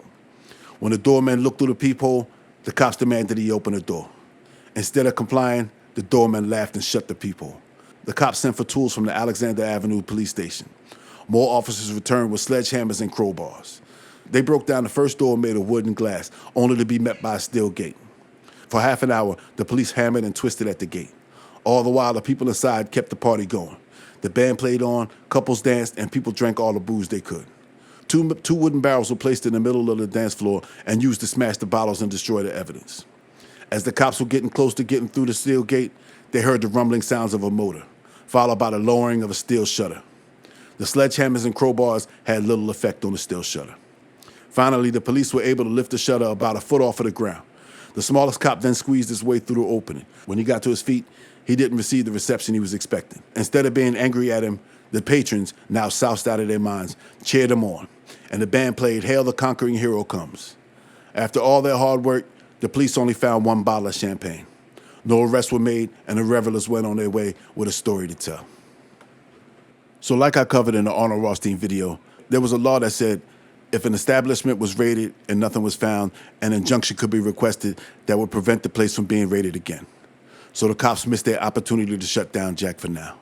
But on the afternoon of March 8, 1926, a couple of guys at the club had too much to drink and a fight broke out. Someone pulled a gun and fired a round that penetrated the wall and grazed the head of an employee of the furniture factory next door. The police were called. Again, they brought their hammers and crowbars. The police had learned from their previous raid 2 months earlier. This time, they began to bust down the wall separating the club from the furniture store. The patrons inside the club panicked. 13 people escaped down a dumbwaiter. Several thousand people formed the crowd outside, and the cops were handing out blank subpoenas to all those who escaped. It only took the cops a few minutes to break a hole into the wall. When they busted in, they arrested 8 men and 1 woman. One of those men was Dutch Schultz. He was security at the club that night, and he was found with a gun. He had been deputized by an upstate judge and was packing legally, but after being caught in the speakeasy, his permit was revoked. He gave the name as Arthur Funzfler, one of his totally not made-up sounding aliases. We'll get back to Dutch in a little bit. With the Bronx Theatrical Club shut down, Jack was looking for new ways to make a buck. Now, contrary to the myths, and even what myself have said in past videos, Arnold Rothstein did not bring Jack Diamond into the dope game. The boss got the skinny for you now. It seems that the dope game was the only game that Jack didn't muscle his way into. He was invited. In 1926, 4 men, Charlie Cook, Nig Nate, Al Spitzer, and Oscar Hersham, had $500,000 shipment of cocaine and morphine arrive in New York. Nig Nate and Spitzer took the package and refused to give Cook and Hersham their shares. Cook and Hersham reached out to Jack. Jack, Thomas Fatty Walsh, Mike Sullivan, and Charlie Lucky paid Nate and Al Spitzer a visit. Without a shot being fired or a skull cracked, the 4 horsemen, as they would call themselves, returned the product to Cook and Hersham. Cook retained Jack and the other 3 horsemen to protect his product in exchange for half of the profit. Eventually, Jack and Fatty Walsh would end up working for AR. 1926 was a good year for Jack. He had 2 cars, a brand new Cadillac and a Peerless Roadster, and he would make his first trip to Europe. Now, this wasn't a vacation. Jack was working. He visited France, Belgium, and Hamburg, Germany. Rothstein had a line of credit with European drug manufacturers. Arnold Rothstein financed the deal, and Jack went over to make the arrangement for a shipment set to come in 1927. Jack was successful now. He had thousands of dollars in the bank. Not outrageous amounts, but okay. Even though a lot of money passed through the hands of these guys, they still found themselves in need of quick cash. On December 21st, 1926, a man named Albert Levy won $8,000 in a card game, and somehow Jack found out. He wasn't alone that night. He was with his brother Eddie, Fatty Walsh, and Charlie Lucky. Albert Levy described himself as an insurance broker, but he was really a professional gambler. In the early hours of the 21st, Levy was riding his car driven by Charles Halfman through Central Park. Jack and the guys followed him and waited until the car left the park. And then Jack's car pulled alongside Levy's with guns out. They told Halfman to pull over. Instead, Halfman hit the gas, and then shots rang out. One of the 4 men fired 2 shots from a .38. One slug shattered the rear window showering the 2 men in glass. The other bullet found its way into Levy's wrist. A police officer happened to be nearby and witnessed everything. Jack and his boys saw him and took off, empty-handed. Levi knew exactly who shot him, and apparently he was not bound to any street code, so he went to tell the cops. Jack, Eddie, Fatty, and Charlie were arrested on December 29th at 4 a.m. at West 72nd and Broadway. They were taken to the station and photographed. Now, this is the famous photograph you see of Legs Diamond, Eddie Diamond, Fatty Walsh, and Charlie Lucky. This was taken on December 29th of 1926, and this was from their arrest with the Levy case, all right? Eventually, Levy would come to his senses and refuse to testify. 1927, Jack found himself knee-deep in the dope game. The shipment from Europe came in, and Jack was making moves trying to get rid of the inventory. By July, the cops were on to Jack and Arnold's operation and began to take a closer look. They tapped his and Arnold's phone, and on July 9th, Jack was trailed to Mount Vernon, New York, by federal agents. He was arrested and charged with violating narcotics laws. He was shipped back to New York where he pled not guilty. His pal, Arnold Rothstein, ran the biggest bail bonds business in New York, and his $15,000 bail was paid. While out on bail, Fatty Walsh approached William J. Millen, the U.S. narcotics agent who arrested Jack, and offered him $25,000 to lay off Jack, but the agent refused the bribe. Lucky for him, Jack was living in the 20s, the golden era of corruption. Criminals had a lot of money, and judges and politicians were for sale. Arnold had the political connections to make most charges disappear before they ever reached the trial stage, and this was one of them. Arnold put the fix in. Jack would never stand trial for this, and his bond was never revoked. Here's what Jack had to say about this, his arrest record, and his ability to stay out of jail. Quote, "But take a look at that record and analyze it. Certainly, I've been arrested 25 times. Certainly that looks bad. But were all these judges crooked who turned me out? Mightn't it be true that I was innocent?" On the interpretation some of these newspapers have put on this police record of mine, you would think that I was the most powerful guy in the world. If what they write about me is true, all I had to do was snap my fingers and some district leader would come dashing to the court and say, "Here, Judge, you've got to turn Jack Diamond out on that homicide arrest or turn him out on that grand larceny charge." And according to the stories, the judge would probably stand up in his bench and bow at me and say, "Mr. Diamond, we're very sorry this happened. We should have never arrested you, and we'll turn you out immediately." End quote. Up to now, Jack Diamond was just another hoodlum in New York. But the night of October 15th, 1927, was the night that Legs Diamond was born. That fall, Jack was back out on the streets with a lot of product to move. One gangster who was looking to get into the dope racket was little Augie Organ. Augie was from the Lower East Side and was the top labor racketeer in the city. It appears that Jack and Augie had an arrangement. He would pay Jack by allowing him to end the Brooklyn Painters Union strike and keep the $50,000 the bosses were offering for the job. Sounds like a fair deal. The problem was, Little Augie had Louis Lepke and Gura Shapiro running the day-to-day operations. Lepke and Gura told Augie not to accept the money and to prolong the strike, and they could make 3 times as much money. But Augie had deals in the works, and he wanted the quick cash. To make things worse for him, he gave the job and the money to an outsider. Little Augie and Jack set up a meeting to talk some things over. At around 10:30 p.m., Jack and Little Augie met at the corner of Norfolk and Delancey. They greeted each other and began to walk down Norfolk Street, unaware of the dark sedan riding slowly behind them.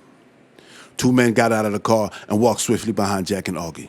When they were a few feet away, one of them said, "Hey, Augie." And then shots rang out. One bullet caught Little Augie in the forehead. Jack instinctively turned around and he caught one in the gut. Jack and Augie dropped to the pavement. Little Augie would never get up, but Jack would, and he made his way to the hospital. Jack would say this, quote, "I was supposed to be Little Augie's bodyguard at the time, if I remember the stories right. It's funny. If I really am such a gunman I'm supposed to be, or have all these bodyguards and guns, that I get hurt so often, and no one ever finds a weapon. As a matter of fact, I was never called Legs until after that Little Augie affair. Look it up. Look it up and you'll see for yourself. My friends and family never called me Legs. When the name Legs appeared under the picture, people who didn't know me picked it up, and I've been called Legs in the papers ever since." Legs was on the shelf laid up in the hospital for a few weeks. But a guy who works for himself can't afford to be out of work long. Jack teamed up with Brooklyn tough guy and psychopath Louis Pretty Amberg. They organized a silk and fur robbery gang of about 20 guys. And according to the papers, they were pulling up to 4 jobs a day, each netting from $30,000 to $50,000 a job. A little over 3 months after Jack was shot, on February 2nd, 1928, Jack was in Brooklyn, one of 7 men sitting in 2 cars, hiding in the shadows near 207 Star Street, waiting. At around 11 p.m., a truck rolled up to the Gay Brothers Furrier. The guard, Herman Bunis, peeked out of the peephole, and when he felt the coast was clear, he opened the garage door. As the door opened, 5 men appeared from the shadows with pistols in their hands. One of the men put his gun on the truck driver. The rest pushed Bunis inside. When he tried to pull his pistol, shots rang out. Herman Bunis was given 5 bullets for his troubles. He fell to the ground in a pool of his own blood. The gang took the driver out of the truck. 2 men jumped in and followed the 2 cars away from the warehouse. The driver got the attention of police, and the police gave chase. After they caught up with the truck, they opened fire. The bandits abandoned the truck, hopped into one of the cars, and took off, leaving $70,000 in furs behind. 2 days later, Jack was arrested at the Paramount building along with 14 other men. One of these men was a guy named Salvatore Sabella. Remember that name. These charges were dropped too. Jack and Pretty also had a protection racket going in 1928. They would go to fur manufacturers and offer them their delivery services. If they declined the offer, they would find themselves needing new furs and trucks. A guy named Abe Weinberg would eventually be found guilty of Bunis' death. Tony Marlowe was a small-time bootlegger. He sold needle beer. Now, needle beer was beer with low alcohol content, sort of like near beer. And he just so happened to live in a Harding Hotel apartment right next to Jack's building. Police said that Tony owed everyone he knew and he didn't have a friend in the world. Who Tony Marlowe pissed off is unknown. But on the evening of February 5th, 1928, Tony Marlowe was standing in front of the Harding Hotel. He plucked a cigarette into the gutter, and a man named Frank White said, "Hey, Tony." Tony walked over to greet Frank. While the 2 men were still shaking hands, 2 men hopped out of a parked car, and shots rang out. Both men fired and pumped 5 slugs into Marlowe's body. The intersection of 54th and Broadway where the shooting took place was crowded with people just leaving the theaters, and hundreds of people saw the shooting. Patrolman Harry Reinhardt heard the shots and jumped on the taxi's running board and pursued the shooters, but lost them in traffic. Tony Marlowe was taken to the Roosevelt Hospital. The doctors were doubtful he would survive. When they asked who shot him, he just kept repeating, "Never mind, I'll get him myself. When I get out, I get him myself. When I get better." Tony would never get better. Now, besides living in the next building, Legs had nothing to do with Tony's murder, but because he was the notorious Legs Diamond, he was named as a suspect. Jack headed to his home in Accra and eventually turned himself in on May 21st, 1929. He strolled into the 47th Street station and said, "I heard you were looking for me." He sat in the tombs on suspicion of murder. When the cops questioned him, he said he would never work with a bum like Tony Marlowe. Use some common sense. These charges would eventually be dropped. When Jack got shot with Lil Augie, he wasn't able to tend to his businesses in the Bronx. So Joey Noy and his partner Dutch Schultz decided to fill the void. They put together a crew of tough young guys and began to push their bear into speakeasies. By the fall of 1928, they had effectively pushed Jack out of the Bronx. After discussions, Jack agreed to take a payoff and move on and let the pair have the borough. A meeting was set up for Dutch and Joey to give Jack his money. In the early hours of October 16, 1928, Joey Noy was standing on the corner outside of the Hotel Harding, just east of Broadway on 54th. He was waiting for Jack to show up. Being aware of Jack's treachery and business practices, Joey was packing, and he had a bulletproof vest on. For extra protection, Dutch took a position in the window overlooking the corner. At around 7 a.m., a blue sedan pulled up to the corner and a man jumped out, and shots rang out. The man opened up on Joey with a Thompson submachine gun. Joey was hit 3 times, but he was able to get to his own gun and return fire. At the same time, Dutch peppered the roof of the car from the second-floor window. The shooter ran back to the car and it sped off before closing the door, which they lost after colliding with a parked car. Even though Joey had his vest on, 3 bullets found their way home. Joey was hit in the lower spine, the right chest, and his index finger was blown off. A few blocks later, the blue sedan pulled into a garage. The men exited and told the attendant to let the man sleep off his drunk. A few minutes later, the attendant received a call, and the person told him to take the car to 12th and Avenue D. That is where the police were called to after a passerby had noticed a dead man in the back seat. That dead man was Louis Weinberg, alias Benjamin Greenberg. He caught a slug behind the right ear as he was trying to get back into the car. He too was wearing a bulletproof vest, but it did him no good. In the car, police found a Thompson submachine gun and a revolver. Joey Noy was taken to the hospital. He was arrested for the murder of Weinberg and transferred to the Bellevue Hospital prison ward, where he finally succumbed to his wounds on November 21st. Now, Dutch was hurt by the death of his friend and partner, and Dutch was not the type to forget, but he would have to wait for Jack. Jack was in the wind. Most likely went back to his house in Accra. He bought the house for Eddie, who had been diagnosed with tuberculosis, and according to the press, it was a fortress with floodlights and dogs patrolling the grounds. Dutch felt that if he couldn't get Jack, he would get his brother. Eddie had moved to Denver to get some relief for his tuberculosis in the mountain air. Eddie was in Denver with his wife, Kitty, young son, and a pal named Dominic Bifano. On November 5th, 1928, Eddie and Dominic were returning home. They turned the corner onto the block where they stayed, unaware of the blue Buick sedan parked on the corner. And then shots rang out. A Thompson submachine gun riddled the car. Eddie and Bifano jumped out and ran in different directions through the houses in the neighborhood. Eddie and Dominic were arrested and questioned, but they said they didn't know who or why anyone would want to shoot them. A few days later, Denver police acted on a tip about some suspicious men with heavy East Coast accents approached an apartment in the Capitol Hill section of Denver. They saw 2 men. One was Eugene Moran, the other was Joseph Pateo. Pateo was a Dutch Schultz shooter, and Moran formerly worked for Arnold Rothstein, but was now with Dutch Schultz. He knew Eddie and was in Denver to put him on the spot. When the cops saw Moran and Pateo, they yelled for them to halt. Instead, they took off. The cops opened fire on the pair while they pursued.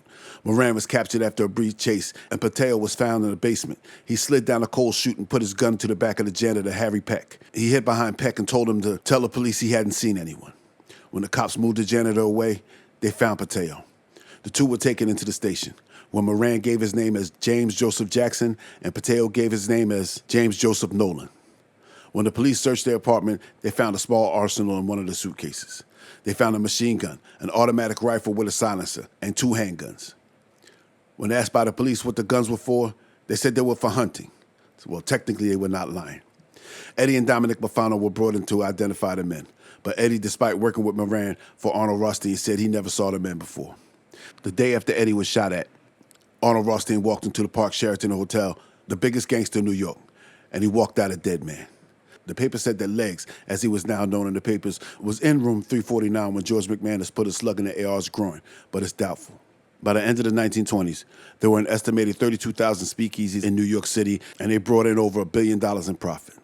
The Hotsy Totsy was located on the second floor of the Rialto building located at 724 7th Avenue. As early as 1925, Jack was a partner with Henry Bokel in the Hotsy Totsy. Jack provided the muscle and the booze and the money to grease palms. Bribes also went a long way to keep the Padlock boys at bay. On Monday, October 19, 1925, Henry was in the Hotsy Totsy when 2 federal agents came in. They pushed their way through the large crowd and asked the bartender for the proprietor. While they waited, one of the agents turned around and told the patrons to go right ahead, don't mind us. Harry Bokel came out and was served with papers. Henry slipped him an envelope, and the 2 made their way over to the counter and ate their fill of pretzels and sandwiches. When they were finished, one of the agents waved goodbye. Henry said so long, and the 2 agents went off into the night.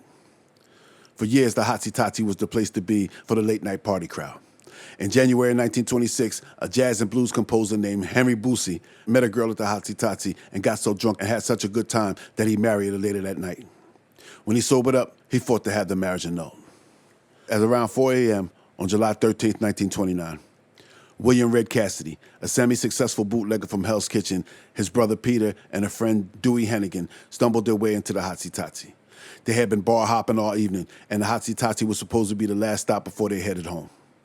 They made their way to the second floor, knocked on the door. The doorman peeped through the peephole and let them in. The Cassidy brothers came into the Hotsie Totsie already belligerently drunk. Legs and his pal Charles and Trotter were present that night and kept their eyes on the loud Irishman. The trio took seats at the bar and ordered a round, and then another round, and then another round. Apparently, the bartender was not moving fast enough for Red. "Set him up, you bum, or I'll hang one on your eye." The bartender took the insult in stride. But Jack and Charles and Trotter, only a few feet away, did not take kindly to the men disrespecting their bartender. Someone signaled to the band to play louder. Legs and Trotter approached the loudmouth Irishman, and several harsh words were thrown around, followed by bottles, chairs, and fists. The Cassidy brothers were former boxers, and Legs weighed less than 100 pounds. Soon he and Trotter were on the wrong end of an ass-kicking, and then shots rang out. Both Legs and Trotter sent lead flying at the Cassidys. The first to go down was an innocent bystander named Simon Walker. Walker had just graduated from Sing Sing and was in the Hotsie Totsie celebrating his freedom. He was struck in the head and the back and immediately dropped to the floor. Red Cassidy made a move, but caught a slug in the gut and the groin. He ran for the bathroom, and one of the shooters followed him and gave him one more in the head. His brother received one in the gut and one in his head. Lucky for him, the headshot only creased his scalp, knocking him unconscious. Legs and Trotter took off out onto Broadway.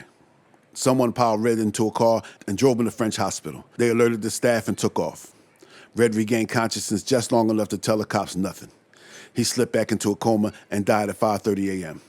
While Peter Cassidy's wounds were being attended to, the police asked him who did it. He said, "I'll get him myself. Not with guns, with these." Then he extended his hands and made two fists. He said, "I never needed to carry a gun. I'll get him with these." By the time Police Commissioner Whalen arrived, over 1,000 people crowded the streets outside the club. They found Simon Walker laying on the floor, his new gray suit smeared in blood. Half his head was missing, and a fully loaded .38 was in his pocket. The police commissioner was under pressure from the mayor to solve this case. This was the third murder in 3 weeks in the area. Tony Marlowe was shot at 54th and Broadway. Frankie Marlowe, no relation, was picked up on 52nd Street and taken for a ride on June 24th. 8 people were brought in for questioning. One guy who the police were searching for was William Bickle, who disappeared after the shooting. One of the men they detained was Thomas Marola, a singing waiter at the Hotsie Totsie. He told the grand jury the story of what happened that night.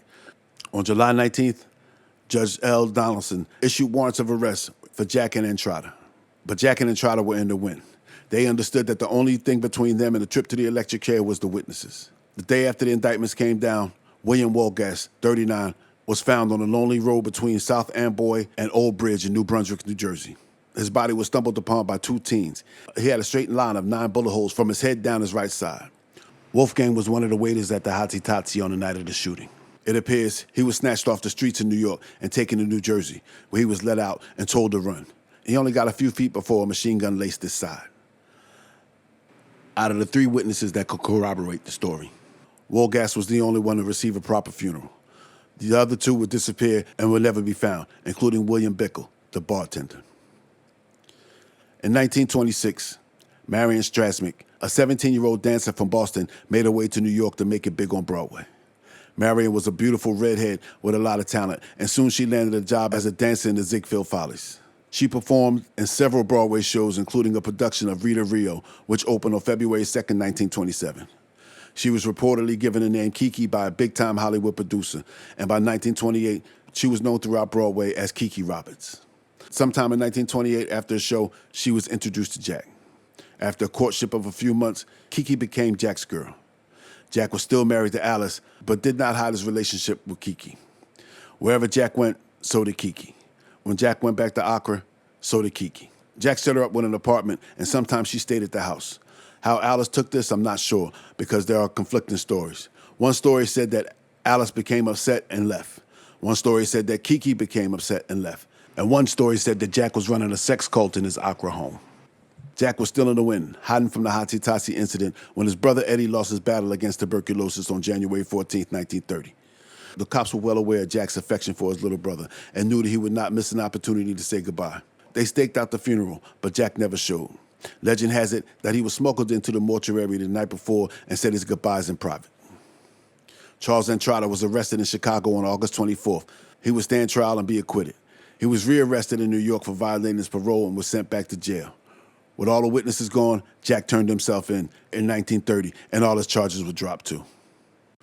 With all his troubles in the past, Jack decided to spend more time in his home in Accra. New York was hot.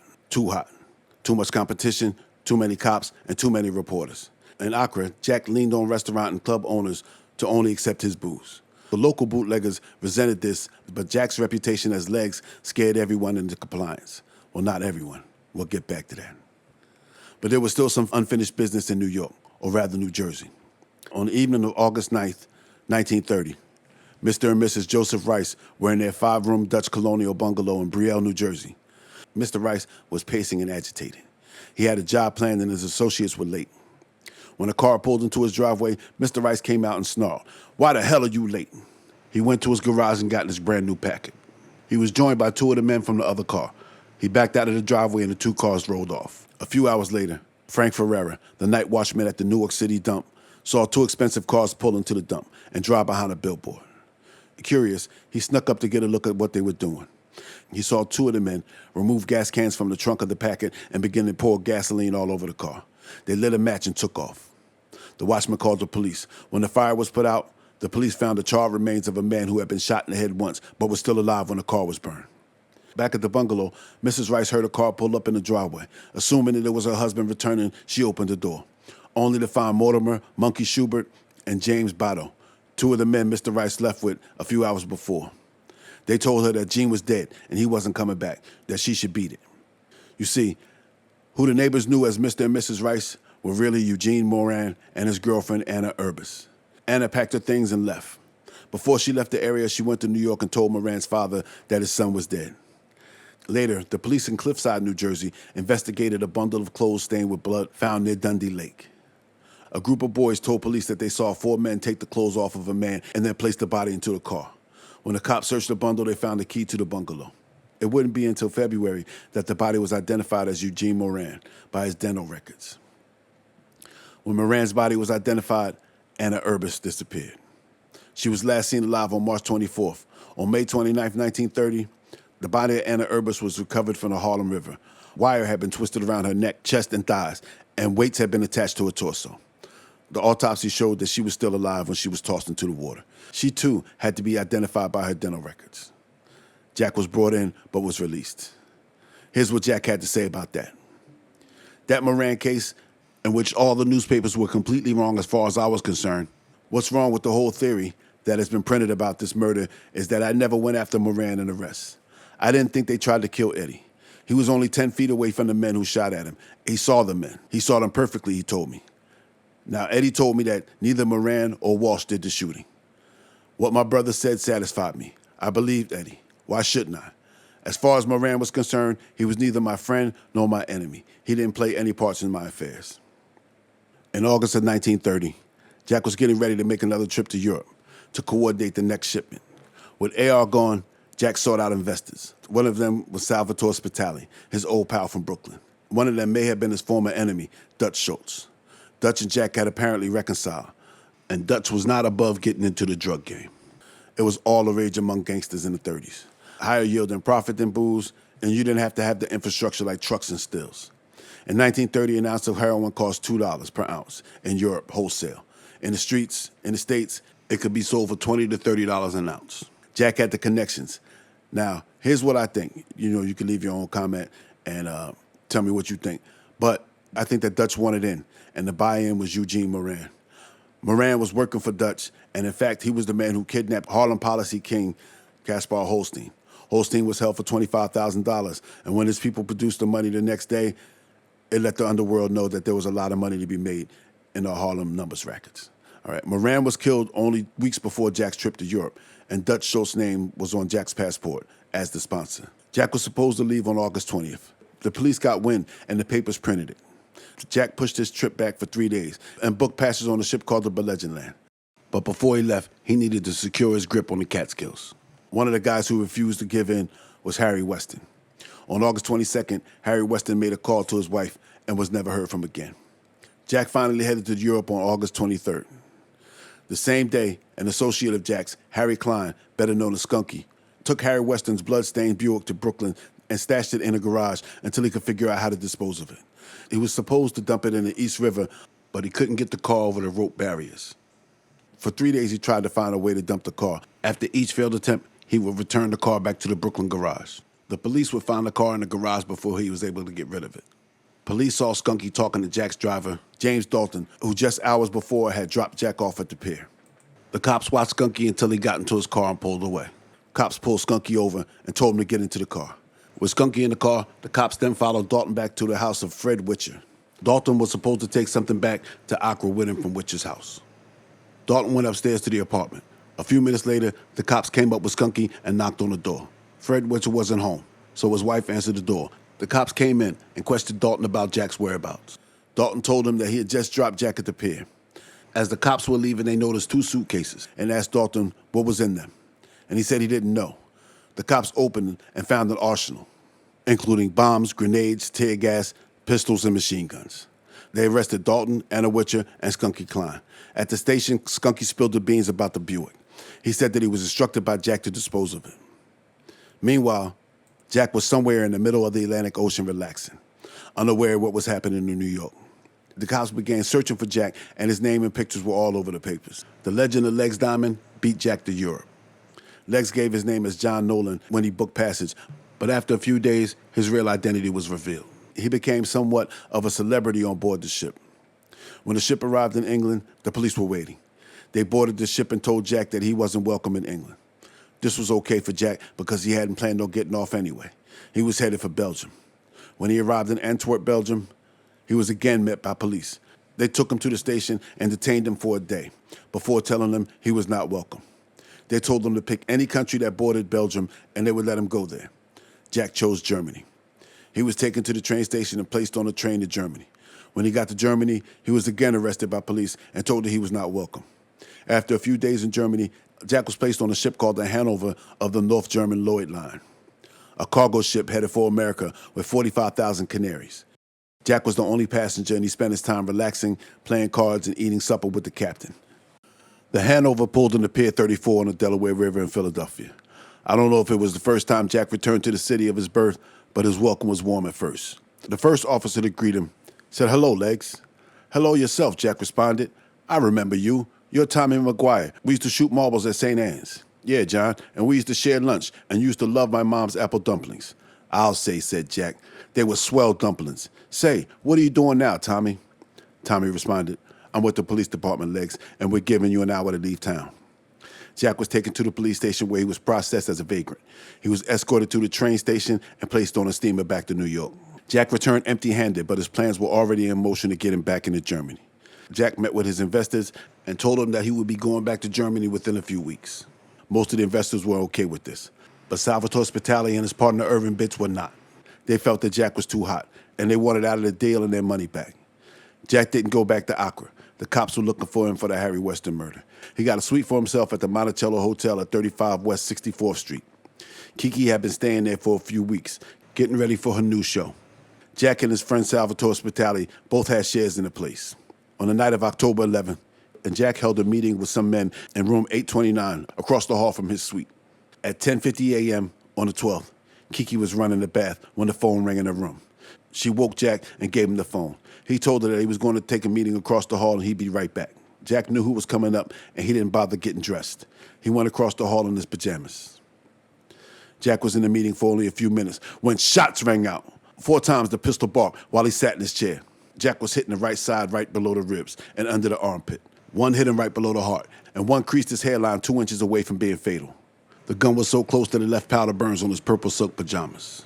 A man outside the Monticello saw 2 men that he would tell police resembled Salvatore Spitali and his brother hop into a car and leave. Jack staggered out of the room. He went into Kiki's room. He told her that he was shot and that she should get out of there. She got dressed, grabbed her things, and left. Jack was found by the cleaning lady, Miss Elizabeth Bircher, and she called the hotel doctor, and he called the private ambulance to take Jack to the hospital. Before the ambulance came, Jack asked for a couple shots of whiskey. It wasn't until 12:30 that Jack was taken to the Polyclinic Hospital, the same hospital his pal Arnold Rothstein was taken to and where he died back in 1928. When Jack got to the hospital, he was rushed to the operating room for examination. The doctors thought that it would be best if they didn't operate. Jack had lost a lot of blood, and on top of that, he had been diagnosed with TB, just like his brother and his mother. The doctors placed Jack in the same room that Arnold Rothstein died in. Jack didn't like this, and he asked to be moved. Jack had a 1 in 100 chance of living. Kiki was found hiding in a friend's apartment in Harlem. Alice made her way down from Accra and was allowed to see Jack for only a few minutes before she was taken to the police station. At the station, her and Kiki saw each other, locked eyes, but no words were spoken. Jack began to show signs of improvement, and in a couple days he was sitting up smoking cigarettes. Several people sent flowers, money, and their best wishes. But on the 18th, someone called in a bomb threat to the hospital because of Jack. It was decided that he should be moved for the safety of the other patients. Jack protested. He said, "First they said I'm too weak to take another x-ray, and now they say I'm better and I can be moved. I'm not. I won't go." Jack would lose this argument, and the next day he had a police escort to take him to the Metropolitan Hospital safely. He would be in the hospital until January, when he was released and went back to Accra. But he wasn't out of the woods yet. His wounds became infected in January and ran a fever. In February, he went back to New York to have the bullets removed. In April, Jack was feeling well enough to go back to work. Kiki moved back into the house in Accra, and Alice apparently was okay with it. Jack was having trouble getting back to Europe, and the deal was frozen. He still had some friends in the booze business in New York, mainly Larry Fay, Vanny Higgins, and his idol, Oni Madden. Jack decided it was time to expand his bootlegging operation in the Catskills. On April 17, 1931, a man named Grover Parks went to the police in Greene County with a story to tell.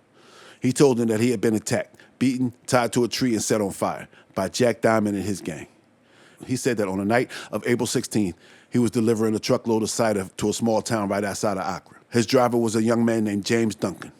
They were driving on the main road 2 miles outside of town when a black limousine suddenly cut them off on the road. Parks said that 3 men jumped out of the car led by Jack. "Who owns that stuff and where are you taking it?" Parks and Duncan said nothing, and they were dragged from their car. Duncan was cuffed, while Parks was beaten by one of Jack's goons. They dragged Parks from the road and tied him to a tree. Then a small fire was lit at his feet. The skin on the soles of his feet was seared, and his pants caught fire.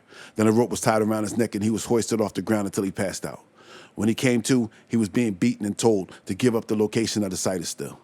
Parks was dumped in the cemetery and told to keep his mouth shut if he knew it was good for him. He passed out again, and when he woke up, his assailants were gone.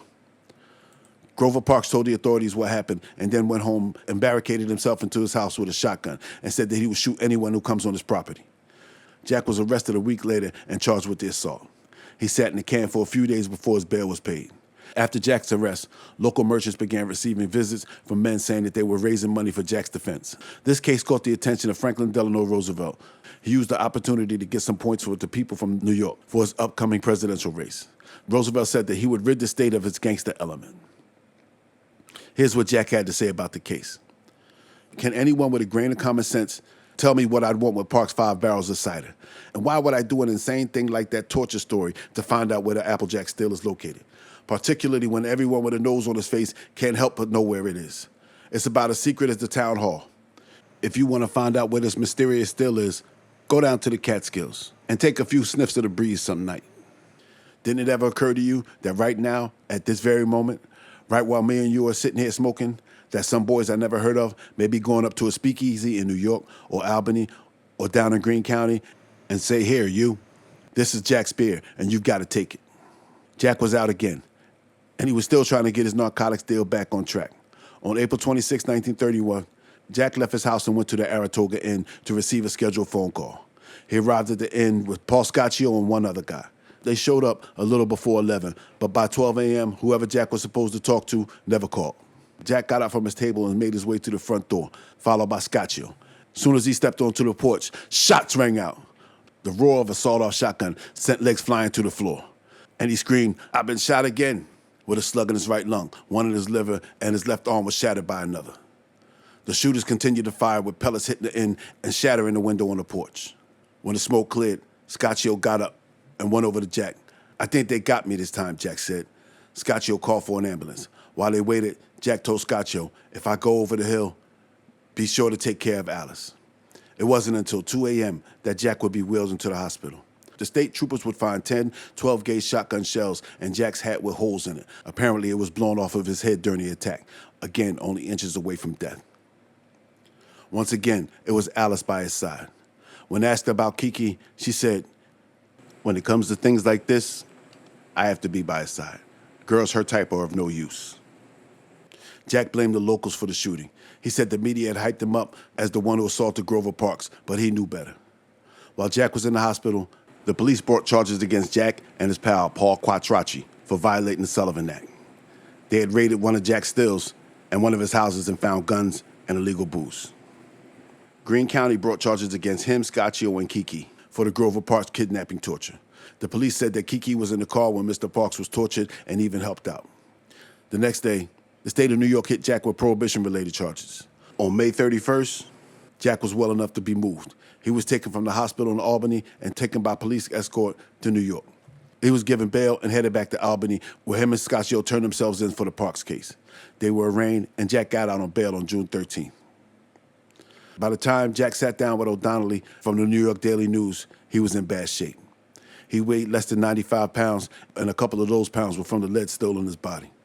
His left arm had no muscle from the elbow to the wrist, and he barely had any strength in his hand to hold a coffee cup. His left foot was paralyzed from the slug he took in 25, and doctors said due to his TB, no matter what the outcome of his upcoming trials, he would be dead in 6 months. During his interview, he complained that the media had built him up to be some type of supervillain. He said, "When I go on trial, July 13th, over here in Troy, and down in New York later, it will be a mythical Legs Diamond on trial, not me. Some of these stories had me killing a half a dozen men around Times Square every day. When you swallow it all, I must have used everything except airplanes and submarines. Every time I snapped my fingers, a squad of supposed enemies would curl up and die. None of us have wings sprouting from our shoulders, but after all, there's a limit, and common sense ought to show that clearly enough." On July 6, 1931, Jack's pal, Charles Entrada, stepped out of his bulletproof car and into a hail of bullets. Back in Albany, Jack's lawyers argued that Jack couldn't get a fair trial in Greene County for the Grover Parks case, so the judge allowed a change of venue. The trial will be held in Troy, New York. Jack's trial will start on July 14th. Jack, Kiki, and Scaccio were facing up to 10 years if they were found guilty. Grover Parks took the stand first and told his story. The next day, Jack's witnesses took the stand and told the jury that Jack was not in Accra the night Mr. Parks was attacked. The trial lasted only 2 days. On July 16th, the jury went to dinner at 4:30. When they returned, it only took them 20 minutes to find Jack not guilty. Scaccio would not be so lucky. He was found guilty a few weeks later, and he received a sentence of 15 years in jail. On August 4th, Jack was back in Manhattan with Paul Quattrocchi to face the bootlegging charges. The witnesses took the stand and said that Jack was the man behind the bootlegging operation, and he was responsible for 4 deaths, and Quattrocchi was the man who made things happen for Jack. Jack's lawyer argued that he couldn't have been involved in any of this because he was in the hospital recovering from one of his many shootings. The government brought out Diamond associate Nick Fusco, who told the jury that he delivered beer in Catskills and received his orders directly from Jack in his home in Accra. Unlike Troy, the feds got the job done. Jack was found guilty of muscling beer in the Catskills and operating a still. Quattrocchi was found guilty of liquor conspiracy. Jack paid his bond and was out pending appeal. When Jack met with the reporters back in June, he was staying at the Kenmore Hotel while he awaited his trial in Albany. And he was worth $250,000. By the time his first 2 trials were done, Jack was broke. His gang was destroyed and his money was slow to come in. He was facing another case against him for the kidnapping of Grover Parks' driver, James Duncan. After his lawyer's case for double jeopardy was denied, his court date was set. Jack couldn't afford the Kenmore, so he got 3 rooms in a boarding house owned by Laura Woods at 67 Dove Street in Troy. Jack, Alice, Eddie's widow Kitty, and her son stayed at the boarding house. When the trial started, Jack got Kiki a room at 10 Broick Street, another boarding house. His trial was set to begin on December 8th, but it was delayed until the 10th. When the jury was selected, the judge thought it was best that they be sequestered. The judge feared that the infamous Legs Diamond Gang might try to intimidate them. The morning of December 17, 1931, Jack woke up and got dressed in his lucky suit, the same suit he wore when he was acquitted earlier that summer. Today, he was going to find out if the jury believed his side of the story or not. Jack sat in the courtroom all day. Alice, Kitty, and Eddie Jr. were there to support him. Sometime after 5 p.m., the jury came back with a verdict of not guilty. Jack sighed in relief and slumped into his lawyer's shoulders. Alice, Kitty, and hundreds of onlookers outside cheered when the verdict was read. Jack left the courtroom a happy man. Him, Alice, Kitty, and Eddie went back to the boarding house where they got ready to celebrate. At around 10 p.m., Jack and his party left Troy and went to a speakeasy on Broadway in Albany. The party was attended by Jack's doctor, a former judge, Albany Police Sergeant Frederick F. Broderick, Alice, Kitty, and 5-year-old Eddie Jr. Jack had his usual drink, whiskey rye with an ale chaser. At around 2 a.m., Jack got up to make a phone call. When he finished, he went over to the bar and asked for a bottle of rye. He put the bottle in his coat pocket and walked back over to the table. He leaned over and told Alice, "I'll be back in an hour. I'm going to see some newspaper pals of mine." Jack went downstairs and jumped into John Story's taxi and told him to take him to Kiki's place. Jack stayed with Kiki until 4:30 a.m. when John Story honked the horn, and Jack came stumbling down the steps. He got into the car. Story asked him if he wanted to return to the speakeasy, and Jack said no, take me to the boarding house. When Jack got back to Dove Street, it was 4:45 a.m. The proprietor, Laura Wood, said that she heard someone come in, go upstairs, and slam the door. Jack removed all of his clothes except his underwear and flopped onto the bed. In seconds, he was asleep. A few minutes later, Mrs. Wood heard the door open again. She heard 2 pairs of footsteps going up the stairs. She assumed that it was either Jack or his family. 2 men crept up the stairs with a flashlight and a pistol wrapped in a handkerchief. They slowly opened the door to Jack's room, crept up beside his bed, and looked down on the infamous gangster. The newspaper said he was the most feared man in New York. But here he was, slack-jawed and vulnerable. One of the men put the pistol to the right side of Jack's head, and shots rang out. 3 soft slugs tore through the right side of Jack's head. The shooters ran down the steps and stopped right before they opened the door. Mrs. Woods, who was awakened by the shots, "Oh, hell, that's enough," before running out of the door. She then saw 2 men hop into a car and drive off. A pistol would be found a few blocks away, tossed into a field. Afraid to go upstairs, Mrs. Woods made a phone call. Back at the speakeasy, festivities were still going on. Eddie Jr. was asleep in a chair, and the booze continued to flow. At 5 a.m., the phone rang, and a voice on the other end told Jack's doctor that Jack had been shot and was dying. When Alice heard this, she screamed. She knocked over the table when she leapt to her feet. The group hopped into 2 taxis and rushed over to the boarding house. When they got there, the doctor put a stethoscope to Jack's chest, but he was gone. Alice groped at his body and wiped the blood from his face. She stayed right by Jack's side until the police came and took his body. Meanwhile, Kiki was in her room, half drunk and half asleep.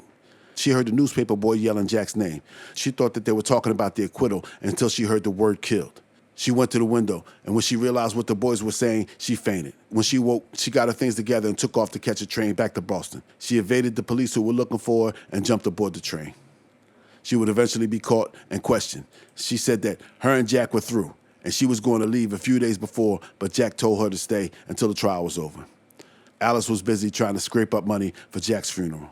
In the end, it would be Jack's idol, Oni Madden, who paid for his funeral. Jack was laid to rest in an $800 mahogany coffin, but he did not receive the gangster send-off usually given to a man of Jack's reputation. No big-time underworld figures showed up for Jack's funeral, and there were no caravans of flowers rolling through Manhattan. On June 30th, 1933, Alice Diamond would be found in her apartment at 1614 Ocean Avenue, Brooklyn, dead of a gunshot wound to the temple. Both suicide and murder were investigated, but it was officially ruled that her death was self-inflicted. When she was found, she was wearing the platinum wedding band that Jack had given her. Before Jack was killed, he let reporters, but not the police, know that Salvatore Spitali and Danny Bracco were the ones who shot him at the Monticello, and Spitali became the #1 suspect. But he had an airtight alibi. He was at a hockey game, and he was seen by many people, including police officers, at Lindy's afterwards. When asked about Jack by reporters, he said, "Did I kill Diamond? Don't make me laugh. Why, I never harmed a hair on his head. I'm not sorry that Diamond was killed. He had it coming to him. He had been living on borrowed time for a long time. But he never did anything to me, and I had no reason to want him knocked off. But that guy didn't have enough friends to use for pallbearers." He went on to say that he was the most overrated guy I ever knew. The newspapers built him up into some great big shot, but he was just a punk. And that, my friends, is the skinny on Jack Legs Diamond. This took me forever to do, and I hope you guys enjoy it. There's so much more info on Jack that it was too much even for this long video. So for my members and patrons, because I know you've been waiting and you guys, you've been putting up some money, I'm going to be doing a follow-up video exclusively for you guys on Diamond. All right, I got a lot of info on Jack that I couldn't squeeze into this video. So join the Patreon or the YouTube membership if you want to hear more on Jack. And also, stay tuned. I got a little something. I got a little bonus for you guys right after I'm done yapping, and that's for everyone.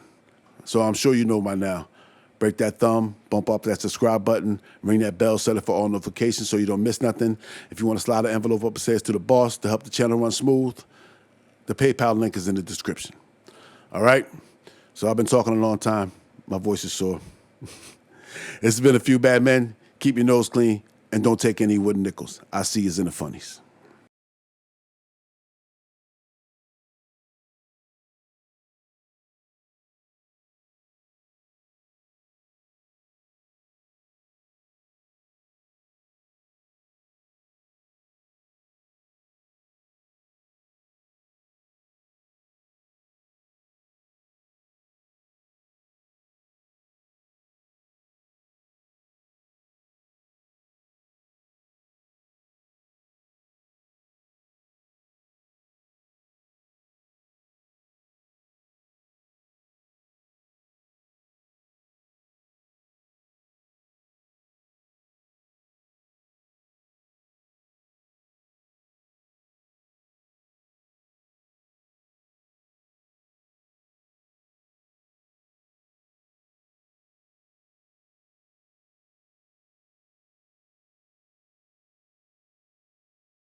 Hey, you guys, gals, and bums, and welcome back to A Few Bad Men. All right. On March 21st, 1980, Angelo Bruno, the head of the Philadelphia Cosa Nostra, was assassinated in front of his home on Snyder Avenue in South Philadelphia. Bruno had been the top man in the Philadelphia Mafia for over 20 years, and his death would start a war for control over the family that would end up in Nicky Scarfo being named the boss. Being from Philly, I remember the death of Bruno well. I was 9 at the time, and I didn't understand what the mafia was, but I was intrigued. The sight of Bruno with his mouth gaped open was on every news program and every newspaper. It was a big deal. That summer, I would read my first mob book, and that would eventually lead to this channel. I would keep up with the war in Philly in real time through the newspapers over the next few years. Angelo Bruno was the longest reigning boss in Philadelphia history, but he was not the first. The man who was credited with being the founder was a man named Salvatore Sabella. Now, I say credited because the names of the first Sicilian gangsters who could be called bosses in Philly are lost to history. But throughout the 20s and until the mafia was organized in 1931, he was the man in charge of the Sicilian gangsters in Philly and the surrounding areas. Salvatore Sabella was born July 7, 1891 in Castellammare del Golfo, Sicily, to John and Rosa Sabella. The Sabellas were a middle-class family, and young Salvatore was given a decent education. When he was a young man, he became a butcher's apprentice. For most kids at this time, this would be the start of a normal life. You know, get a good job, find a wife, start a family, and live happily ever after. But this was not the case for young Sabella. His time at the slaughterhouse would be a living hell, and it would set him on a path that would end in him becoming a crime boss. The slaughterhouse Salvatore Sabella worked in was ran by a man who liked to abuse his young apprentices. The extent of the abuse is unknown, but whatever it was, by the time Sabella was 14, he'd had enough. After enduring years of abuse, one day in 1905, Sabella took a butcher's knife and stabbed his tormentor to death. He was found guilty and sent to prison where he spent 3 years. 4 years after his release from prison, he moved to the U.S. in 1912, where he joined a growing number of men from Castellammare del Golfo already living in Brooklyn. Whether he joined the mafia in Sicily or New York is not known. But not long after his arrival, he was noticed by Giuseppe Trainer, the underboss to Toto D'Aquila, the boss of bosses in New York at the time. Sometime around 1913, Sabella became a member of Salvatore D'Aquila's organization in Brooklyn. In 1918, he was given the responsibility of running the organization's dealings in the Philadelphia area. There was not a large community of Castellamarese in Philadelphia's Little Italy in South Philly. The Castellamarese was scattered in the rural areas outside of Philly and in South Jersey. South Philly was run by Neapolitan Camarista and Eastern Sicilian gangsters who did not have the same tradition of mafia as their Western Sicilian counterparts. Sabella oversaw the gang's interests in loan sharking, extortion, and robbery, the main earners for the gang at the time. Sabella and his gang also offered protection to businesses in South Philly. South Philly had had a black hand problem since the turn of the century. The black hand was the Camorra way of extorting businesses. They would send threatening letters to the target telling them that they would die if they didn't pay. Many people died, and many people had their businesses bombed. Sabella's gang offered something different. If you paid them, they would protect you from the men who wanted to kill you or blow up your shop. To many shop owners, this seemed like a better deal than the black handers. Many owners gladly paid up, and others sought out Sabella for his protection. In 1919, Salvatore Sabella met and married a young woman from Castellammare del Golfo named Maria Galante. Yeah, I know what you're thinking. And yes, cousin, I believe. Sabella opened an oil and cheese shop in South Philly where he and his wife began to raise their family. They would eventually have 4 children, 3 girls and a boy. They lived over top of the oil and cheese shop near the 9th Street markets. When Prohibition became the law in 1920, the sale of illegal alcohol became the #1 moneymaker for most gangs, and Sabella's organization was no different. They operated stills in rural Pennsylvania and South Jersey. The Italians were not the biggest bootleggers in Philadelphia in the 1920s. Max Boo Boo Hoff and Mickey Duffy were far more successful bootleggers, and they supplied Sabella and his gang with quality liquor that they could cut and sell in South Philly or sell it uncut to the high class for a higher price outside of Philly. In 1923, Salvatore Sabella was arrested for the first time when he was suspected in being responsible for the bombing of Maggio's grocery at 918 South 9th Street. Sabella and Maggio were close friends, and Sabella was the godfather of Maggio's son, who was born in 1920. Maggio told the police that they had the wrong men, and after a $1,500 bail was set, he paid for Sabella and the other 2 men to be released. It seems like this bombing was not related to any criminal activity, and it had something to do with those who supported Benito Mussolini and those who opposed him, and the case was eventually dropped. Like I said before, South Philly's Italian neighborhood was dominated by mainland Italian gangsters. The Sicilians run by Sabella were in a minority. In the 20s, the men who ruled South Philly were the Lanzetti Brothers. They were not bootleggers to any level of importance. They dabbled here and there, but their main money earners were extortion and dope. On a hot summer day, August 18th, 1925, Joseph Bruno, alias Joseph White, was walking down Catherine Street between 8th and 9th. As he walked, a car driving down Catherine came to a stop. 3 men stuck weapons out the window, and shots rang out. Bruno was hit with 14 steel pellets from automatic shotguns. He fell to the ground and was taken to the hospital. "They got me all right," he said. "Who?" the police asked. "No one. I'll get him myself." He would never get his revenge. He would die 2 days later in the hospital. Immediately after the shooting, the police would be in a high-speed gun battle through the South Philly streets with the shooters in a getaway car. When they finally caught up to the car, they found Ignatius Lanzetti with one of his fingers nearly blown off. He was arrested, but later released. Now, Joseph Bruno was a dope dealer from Brooklyn and under the protection of the Sabella mob. The Sabellas wasted no time in getting revenge for their fallen friend. Before Bruno even expired, the streets of South Philly erupted in gunfire. Ignatius Lanzetti was shot in the side during one of the incidents, but he would survive. His brother Leo will not be so lucky a few days later. Over the next few days, several shootings left people dead or injured.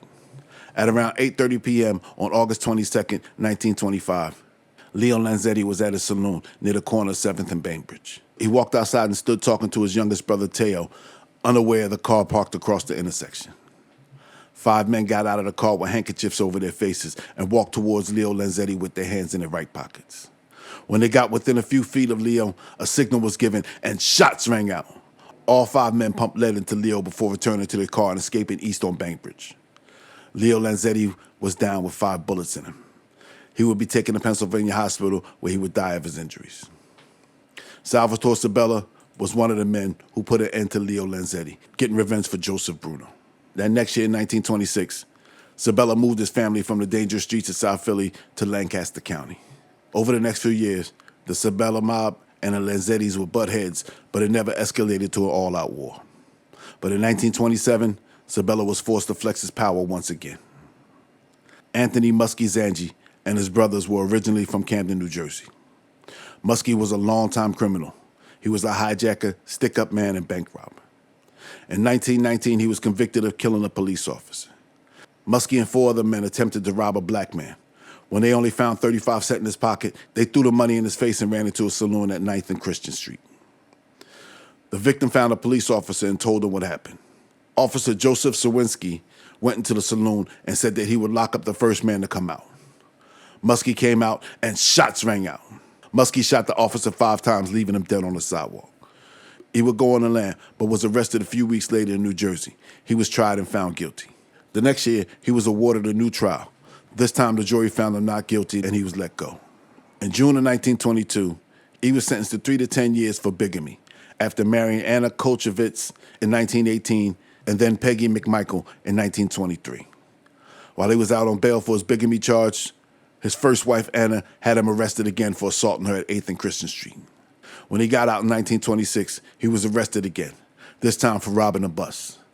It was the second time the bus had been robbed within a week, but he was released after passengers refused to identify him as one of the holdup men. Muskie and his brothers were aligned with the Lanzettis. Muskie was arrested and charged in a 1926 shooting of a police officer. Pius Lanzetti will be found guilty of his shooting and sentenced to prison. By 1926, Muskie and his brother Anthony were operating in South Philly. They began to extort businesses in the area. Some of those businesses were under the protection of Sabella. Sabella's men told Muskie several times there would be consequences if he didn't stop. Muskie didn't listen. Monday, May 30th, 1927, was Decoration Day, what we now call Memorial Day. Muskie Zangi was on the corner of 8th and Montrose talking to his younger brother Joseph and another longtime criminal named Vincent Kokoza when 2 men approached him. Muskie knew these men well. They had been longtime enemies. One of them was John Big Nose Avina, and the other was Dominic Mr. Miggs Polina. John Avina smiled at Muskie and extended his hand. Muskie reluctantly shook his hand, and Avina began talking and leading him away from his brother in Kokoza. Muskie felt something wasn't right and began to look around. He saw a blue sedan come roaring down the street. Avina released his hand and dropped to the ground. Muskie saw the barrel of shotguns poking out of the window of the sedan. He yelled to his brother and Kokoza to get down, but instead of hitting the deck, They ran towards Muskie. Muskie dropped to the ground, and then shots rang out. 2 shotguns and 2 handguns unleashed a barrage of lead from the car before heading south on 8th Street. Muskie stood up and found his brother Joseph and Vincent Cocosa riddled with bullets, dead on the sidewalk. John Avina stood up, brushed himself off, laughed, and ran away. People began to shout that the car was coming back. Muskie tried to run, but Dominic Polina grabbed him and tried to hold him, but Muskie broke away and escaped. Muskie felt guilty. He knew that the bullets that killed his brother were meant for him, and he wasted no time in getting his revenge. Within an hour, he was at the police station shaking but ready to talk. He would not get his revenge in the streets. No, Muskie had other plans. He was going to rat. Before midnight, Salvatore Sabella was arrested along with John Scapoletti, Joe Ida, Dominic Polina, Joe Avina, Dominic Testa, and Luigi Quaranta. The men were brought in for Muskie to identify. With a detective on each side of him, Muskie went down the line. He looked each of them in the eye and identified him. He said, "You're one of the dirty rats that killed my kid brother. I'm going to squeal. I'm going to tell the bulls everything I know about each and every one of you. You rotten rats, you dirty dogs. You never gave anyone a chance for his life, let alone my kid brother." When Muskie got to Sabella, he said, "So you're the guy who pulled one of the triggers. I'd like to shoot it out with you right now. You're a dirty, rotten rat, and you couldn't fight fair. I'll give you 2 guns, and I'll take 1 shell of my gun, and you wouldn't fight me." Sabella, who stood several inches over the 5'2" Muskie, looked down at him and smirked.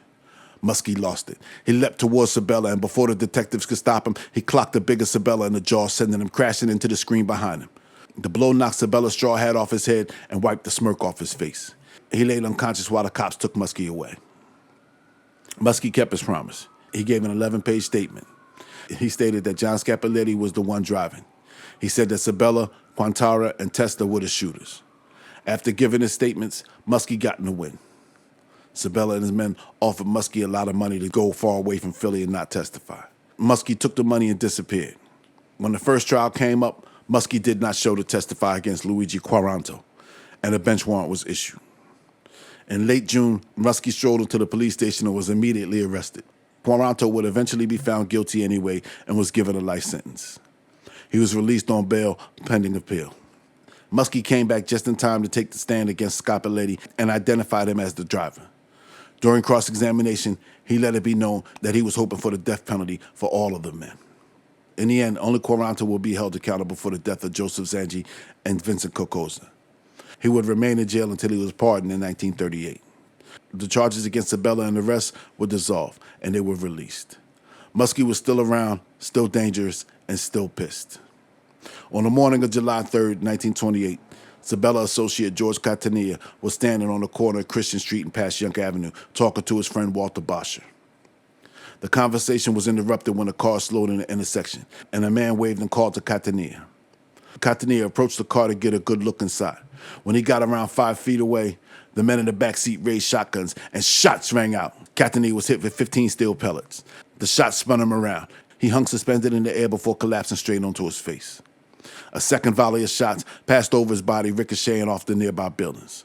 One of the strays struck Walter Boscher, and 2 struck 12-year-old Michael Roski in the groin and abdomen, knocking him off of his bicycle.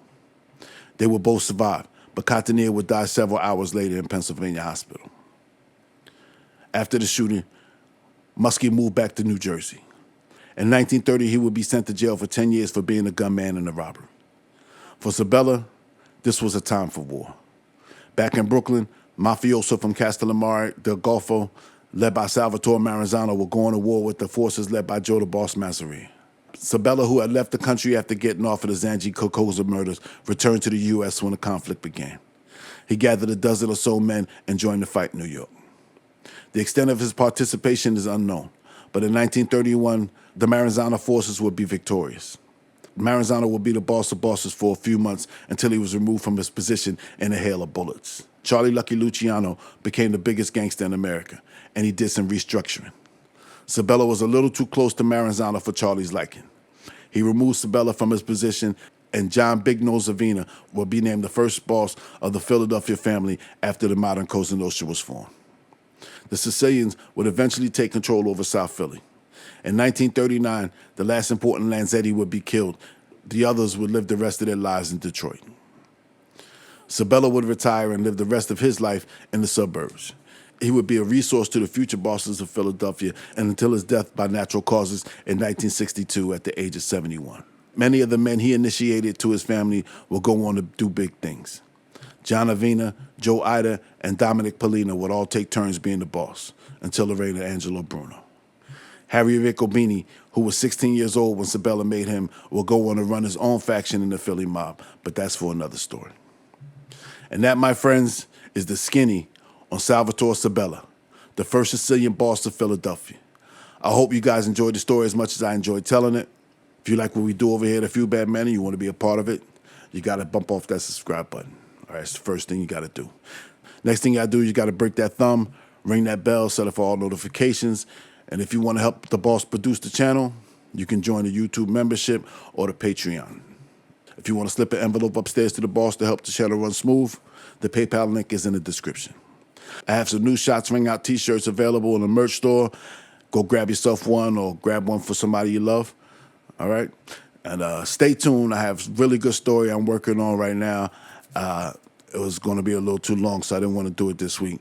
But I should have part one of that for you by the end of the week. I found some stuff I want to share with you guys, and I think you'll really enjoy it. All right? So this has been A Few Bad Men. Keep your nose clean, and don't take any wooden nickels. I see yous in the funnies. Hey, you guys, gals, and bums. Welcome back to A Few Bad Men. All right? Today, I'm going to be talking about a guy who is considered to be one of the founders of organized crime in America, the leader of the 5 Points Gang, and arch rival to Monk Eastman and the Eastman Gang. I'm talking about Paul Kelly. Along with Monk Eastman and Giuseppe Morello, most of the big names in the 20s and 30s can be traced back to them. Like Lepke worked for Little Augie worked for Benny Fine worked for Big Jack Zellick worked for Monk. Okay? The same can be said for Paul Kelly. All right? The Chicago guys, Tony Accardo worked for Al Capone worked for Torrio worked for Paul Kelly. Capone was also 5 Point as well, but you know what I mean.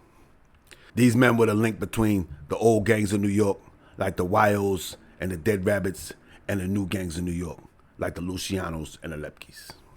All right? But first, we got some business to take care of. You got to go down there and break that thumb, okay? Too many thumbs walking around here. Healthy. All right? You got to go bump off that subscribe button. All right? Make sure you join the gang, make your bones. Okay? What else? The merch store. Go to the merch store. I got some new stuff up there. There's a guy, the guy who asked for the Chin shirt, the Chin Gigante shirt. It's up there. I got that up there for you, so go check that out. All right. Paul Kelly was a guy I was supposed to be doing a while back, but I don't know. It just got swept under the rug for a little bit. But here we go. All right. Paolo Antonio Vaccarelli was born on December 27th, 1877, to Italian immigrants Michael Vaccarelli and Angela LaCava in New York. Not too much is known about his early days, but when he was 15, he got caught sneaking into the Granite Athletic Club to watch prize fights. He later said that he was found in the gallery and taken down to the boxing mat. One of the men said, "We'll teach you. You'll have to fight our mascot." And he asked the young man his name. The nervous youth looked around. He saw that the room was mostly made of Irishmen, so he blurted out, "Paul Kelly." He went on to knock out two of the club's mascots and became a mascot himself before becoming a professional bantamweight. Kelly hung his gloves up while he was still young. He took his earnings from the ring and invested into several bordellos. From the bordello proceeds, he opened several youth athletic clubs, which were really hangouts for young hoodlums. Kelly would build an empire with these youths. With an army at his disposal, he approached Big Tim Sullivan, who ran Tammany Hall. Now, we talked about Big Tim in a few videos, so I'll leave the links to those videos so you can go check it out. All right, and he offered his services in the upcoming election of 1901. The primary for the 2nd Assembly District was between reformer Patty Dewar and Tammany leader Tom Foley. Dewar wanted to keep the red lights out of the district, but Paul knew that the red lights meant money, so he offered his boys as repeaters. They would vote, change clothes, vote again, shave their beards, vote again, shave their mustache, and so on. All right. On September 17th, 1901, the primary for the Second Assembly turned into mayhem. More than 1,500 five-pointers swarmed into the district. There were men were blackjacked openly in the streets, and people were prevented from voting at gunpoint. Dozens of police stood by and did nothing. Foley won 3-1, and Paul Kelly got his red lights. Unlike his rival Monk Eastman, Paul Kelly had sophistication. He was well-groomed and a graceful host. He spoke fluent Italian, French, and Spanish. He opened a dance hall and cafe called the Little Naples and the New Brighton, just west of the Bowery and Great Jones Street. There he could be found amidst of the thieves, gamblers, street fighters, and pimps that made up the 5 Points gang, overseeing his kingdom in a tuxedo and black tie. There you could get a plate of spaghetti and watch a bare-knuckle fight. On Election Day in September 1903, Monk Eastman and some of his henchmen were out repeat voting for the Tammany ticket and ran into Kelly's men on a similar mission. Punches were thrown, and Eastman vowed to return. The next day, Eastman and his torpedoes dashed into a 5 Point saloon and shot the joint to pieces. Kelly roused his mob and headed towards the intersection of Riverton and Allen Streets for revenge. Kelly found Monk and a crew relaxing under the elevated train tracks. In an instant, a hurricane of lead erupted and a battle of Rivington Street commenced. The two gangs shot it out for an hour, each side sending for reinforcements until the scene looked like a Wild West shootout. It took 50 police to finally break up the melee. When it was over, 3 men lay dead and several others injured. The police caught up to Monk that night, but they waited until the next day to raid the New Brighton. The cops busted down the door. The first cop to enter was met with a chair to the face. Some gangsters tried to escape out of the window, but the cops had taken up positions there and they beat him back with billy clubs. After the police gained control of the situation, one officer got on top of a table and announced the meeting adjourned. The gangsters exited the building in a single file, each receiving a kick or a punch in the face from the officers lined up on either side. Now, the 5 Pointers and the Eastmans had a long-time feud. It was no secret. But Paul Kelly said later, while Monk was away, that Monk was a good fellow. He just surrounded himself with a gang of cowardly loafers. He spoke about the first time he met Eastman. A 5 Pointer named Forden and an Eastman named Hurst had gotten into a fight which threatened the tentative peace between the two gangs when death threats were shouted at Forden. Kelly made his way to Christie and Grand Street to set up a fair fight between the two.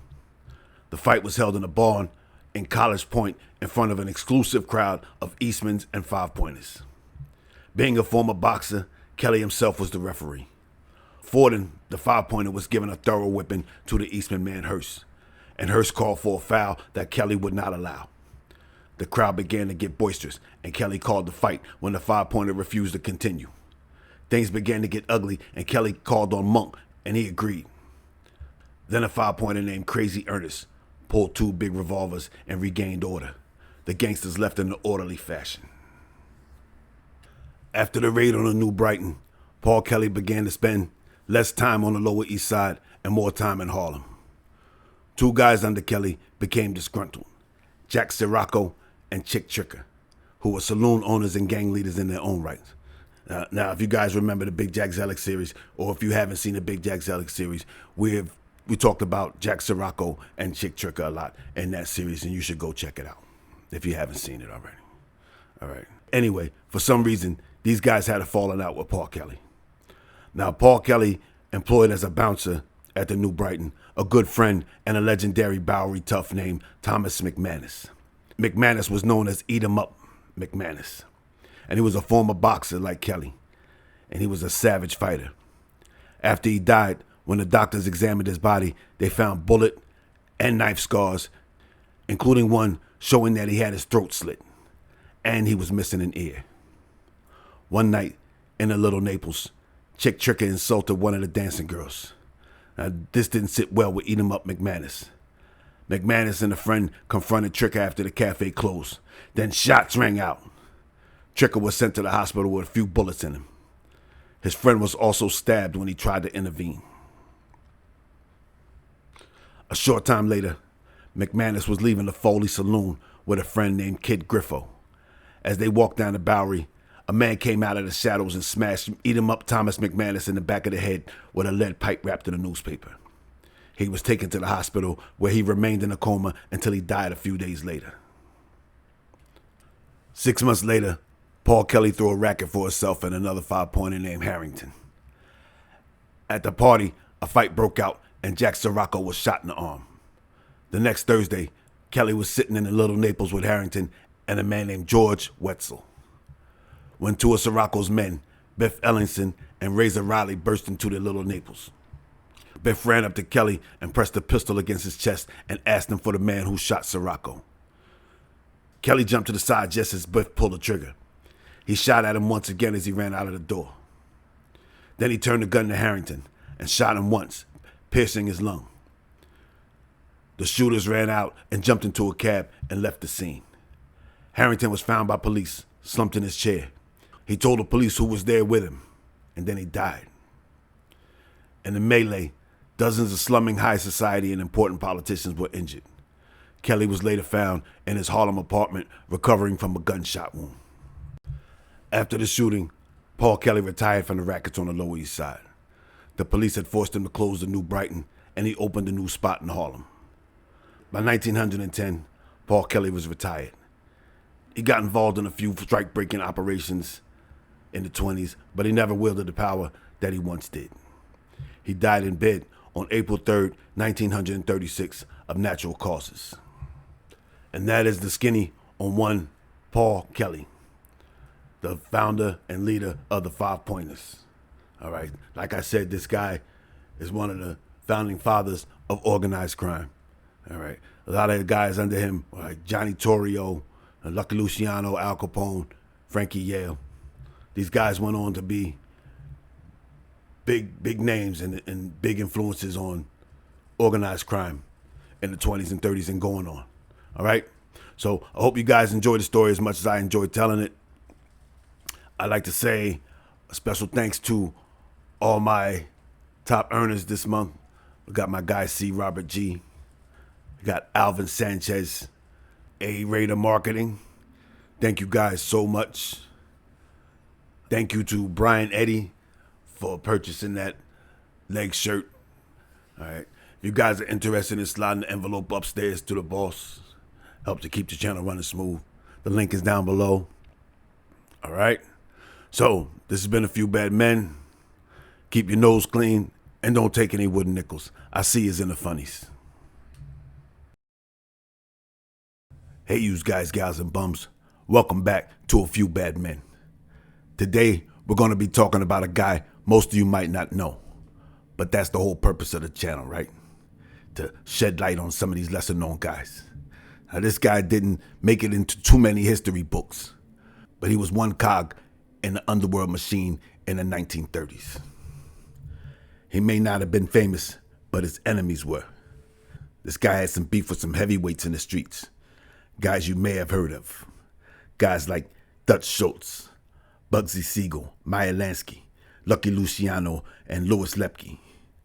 I'm talking about Chink Sherman. But before we get into that, make sure you guys take a ball peen hammer to that thumb down there. All right, break that thumb for me. Also, if you haven't made your bones, you need to whack that subscribe button ASAP. All right, you want to join the gang? You got to make your bones. You got to whack that subscribe button. Okay? Check out the merch store. Get yourself something nice. Get your guy something nice. Get your gal something nice. All right. I also want to say thanks to all my top earners this month. All right, this week. All right, I want to say thanks to C. Robert G. Thank you very much. I want to say thank you to Alvin Sanchez. Thank you very much. Clifford Forward. Thank you very much. Thank you guys very much for your donations. It's very much appreciated. All right. All right, let's get into this. Chink Sherman was born. That's all I know. Don't know when, don't know where. There's only one image of this fella. It's a mugshot taken sometimes in the 20s or the 30s. His real name was Charles Shapiro. and there's not a lot of info on his early life, but by the mid-20s, him and his brother Henry were rising stars in the Lower East Side, and they found their way into Waxy Gordon's mob. Chink was in charge of the narcotics side of Waxy's organization, while his brother Henry was Waxy's link with the Detroit Purple Gang. Like his brother, Henry had been arrested several times, once for murder in 1925 and once for robbery in 26. He was acquitted in both. Chink was also said to be partners with Larry Fay and Frankie Marlowe in the Club Rendezvous. In 1928, Chink was arrested in Boston for the murder of Louis Tucker. Now, Louis Tucker was the same guy who was arrested with Pretty Amberg and his brother back in 1925. Now, you need to go back and check the Pretty Amberg video to get the full skinny on that thing, all right? Chink told the police he was just a harmless bootlegger and had nothing to do with Tucker's death. But Tucker had made a deathbed confession, naming him as the killer. Tucker's brother also told police that Chink had wounded him and killed another one of his brothers named Joseph in Detroit. This guy was trying to wipe out the whole family. But despite all this, Chink was able to produce an affidavit saying that he was in New York on the day of the shooting and he avoided extradition. The next year, Chink was wanted again by Boston police for murder after a gangster named Samuel Reinstein was found dead in a cheap boarding house. Among his possessions was a paper saying that he was paying protection to Sherman. But the police followed another lead, and Chink was never charged. Now I have to call BS on this one. I've never heard of a protection deal being put on paper. No criminal in his right mind would ever put anything like that on paper.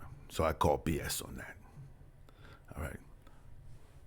On January 24th, 1931, Chink Sherman finally got into the papers. Chink and some of his Gordon gang pals were at that Club Abbey, which was attached to the Harding Hotel. Now, the Abbey happened to be owned by Oni Madden and Texas Guinan. We talked about Texas Guinan in the Larry Fay video, and go check out the Oni Madden video if you haven't seen it. All right.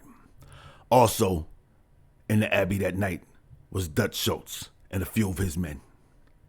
While on the dance floor, Dutch insulted Chink's female companion, and tempers flared. First punches were thrown. Chink hit Dutch with several punches and staggered him. Then Marty Crumpier, one of Dutch's lieutenants, stabbed Chink in the face, chest, and neck with a broken bottle. Then shots rang out.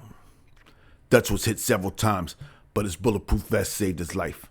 He only received a shoulder wound. Chink was loaded into a car and taken to the hospital, where he was questioned by the police. He said that he was standing on the corner when two guys attacked him with knives and gave him the works. But the cops knew better. Because of all the broken glass and furniture, as well as the bullets and the 238s found at the Abbey, the cops knew he was lying, but they played along. When he couldn't get a last name of the girl he was waiting for, he gave up and said, "Don't bother me. Can't you see I'm in agony?" Like I said, Chink had beef with some of the biggest names in the underworld. He was aligned with Waxy Gordon during the so-called Jew War. All right, now if you don't know what the Jew War is, you need to go back and check the Waxy Gordon video, but I'll give you a brief summary. All right, so after Prohibition, the Bug and Maya gang had a falling out with Waxy Gordon and his gang. All right, the Bug and Maya gang used to be security for Waxy Gordon's bootlegging delivery trucks, and now the two parties were at odds. Okay. So on May 25th, 1933, Chink, his brother Henry, and a guy named Jack Weinstein, another Gordon gang member, pulled alongside of a car containing Benjamin Bugsy Siegel, Mo Dimples, and Hershey Weintraub. And shots rang out. The two cars raced up 80th Street, shooting at each other. The Shermans fired shotguns and machine guns at Bugsy and his pals. Chink and his party sped off east on 81st Street, while the bullet-ridden vehicle crashed into a fence on 84th. Bugsy and his party fled the wreck, bloodied and limping. The shooting, however, put 3 of 4 civilian victims in the hospital. Irene Savage, 24, took a bullet in the shoulder. Walter O'Donnell suffered a minor scalp grazing from a shotgun slug. Sadie Fontaine, 45, suffered the worst injuries. She was hit directly with a bullet in the back and shrapnel in her hip. Edward Saffern, whose car was struck by stray bullets, suffered no physical injuries. The fall of the Waxy Gordon mob came partially from the law, partially from the bullets of the Bug and Meyer gang, and one wound was self-inflicted. On October 12, 1933, Chink's brother Henry called another brother named Murray, who stayed straight. He worked in the hardware and had nothing to do with the streets. He asked Murray to pick him up and take him to his house. While in the car, Henry seemed very nervous and he kept babbling that he knew he was on the spot, but they would never get him. When they got back to Henry's apartment, Henry asked if he could see Murray's gun. Murray was a licensed carrier. And then he asked his brother to go get him a glass of water. When Murray went to the kitchen, he heard a shot. Then he returned to the living room and found his brother Henry on the floor with a gunshot wound to the left temple. After the loss of his brother and imprisonment of Waxy Gordon, Chink wisely left town. He was not heard from again until November 4th, 1935, when a man was walking along the highway in Monticello, New York, when he noticed a large blood stain. He notified the sheriff, and they followed the trail of blood into a barn. Inside, they found a spot where someone had been digging. When they removed the dirt, they found the well-dressed corpse of Chink Sherman. He had been shot in the arm and the head, and his skull also showed the results of a blow from an axe. He was covered in quicklime, but only his legs had started to dissolve. Later, it would come to be known that the property that Chink Sherman was found on was owned by Murder Incorporated member Jack Drucker. It seems like the Bug and Meyer gang got him after all, because a lot of those guys with the Bug and Meyer gang ended up being in Murder Incorporated. You got Red Levine, Charlie the Bug, he was an in and out member of the Bug and Meyer gang, Big Greenie Greenberg, so forth. All right? But that's the skinny on one Chink Sherman. If you never heard of the guy, now you heard of the guy. Don't forget, take a ball peen hammer to that thumb, make your bones, bump off that subscribe button. All right? I hope you enjoyed this story as much as I enjoyed telling it. There's been a few bad men. Keep your nose clean and don't take any wooden nickels. I see yous in the funnies. Hey, yous guys, gals, and bums. And welcome back to A Few Bad Men. All right? Today, I'm going to give you a little something. You know, if I got time, I like to give you something during the week. All right? Today, I got a nice little special one for you. I got Mickey Duffy. All right? Now, Mickey Duffy is the true life Mickey Doyle from Boardwalk Empire. That's who they based the character on. All right? But before we get into this, I need you to hit that subscribe button. All right? Not just hit him. I need you to hit him. And I need you to leave the body in the open so everybody knows that it was us. A Few Bad Men gang. Okay? Can you do that? You gotta make your bones. All right? Get your button. All right. Mickey Duffy was born on September 8th, 1888, in the Grays Ferry section of Philadelphia, to Polish immigrant parents. His given name was either Michael Joseph Cusick or William Michael Cusick. And like a lot of criminals of his time, he changed his name to gain acceptance from the Irish gangs and politicians who ran Philadelphia at the time. He tried out a few Irish pseudonyms, including John Murphy and George McEwen, before settling on Mickey Duffy. As a youngster, Mickey was involved in petty crimes, but soon graduated to more serious offenses, including armed robbery and hijacking. His friends said that there's one thing about Mickey: he never ran away from a fight.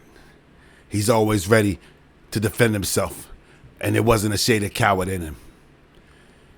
Mickey quickly rose through the ranks to become one of Philadelphia's most notorious gangsters. His first arrest came in 1908, and throughout his lifetime, he would serve jail time for a variety of offenses. Mickey was arrested in May of 1919 for assault and battery with the intent to kill, which earned him a 2-year vacation at Eastern State Penitentiary. Now, by the time Mickey came home from the slammer, Prohibition was in full swing.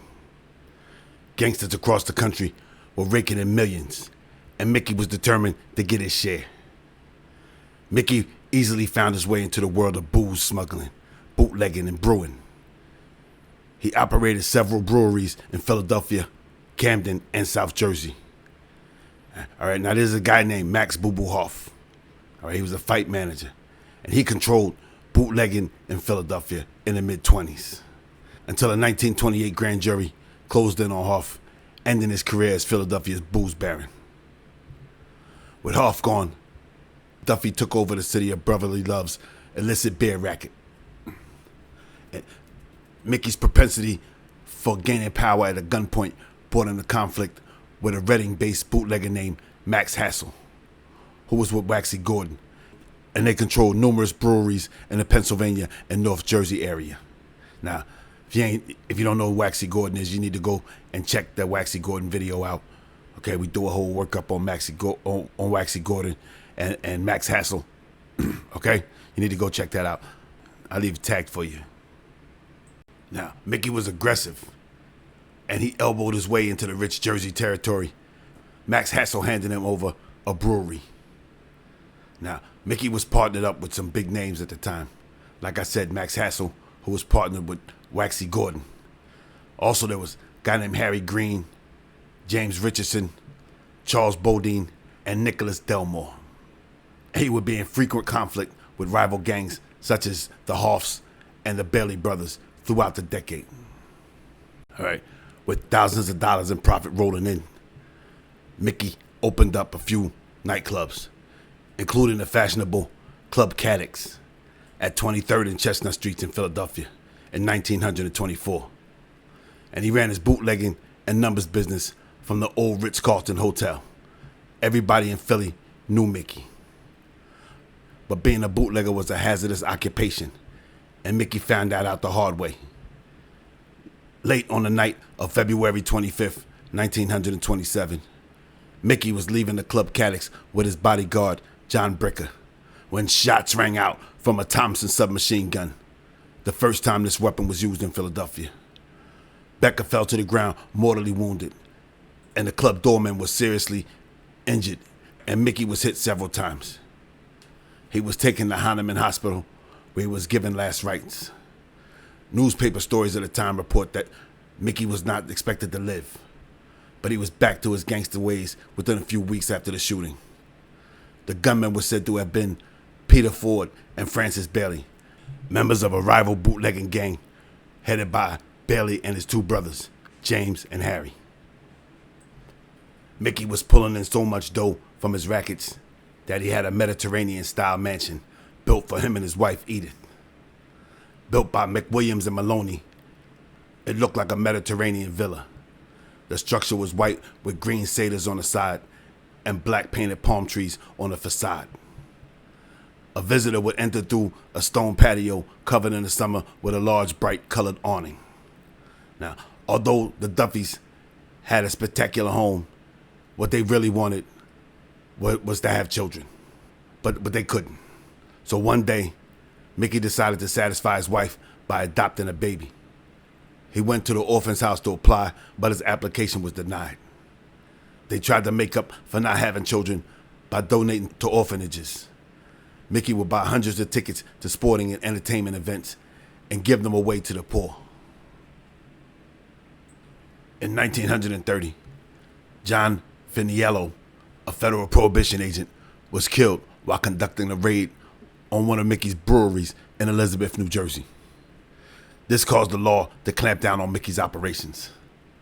And sometime after this, a rift developed between Mickey and some of his associates, including his new bodyguard and chauffeur, Joseph Beatty.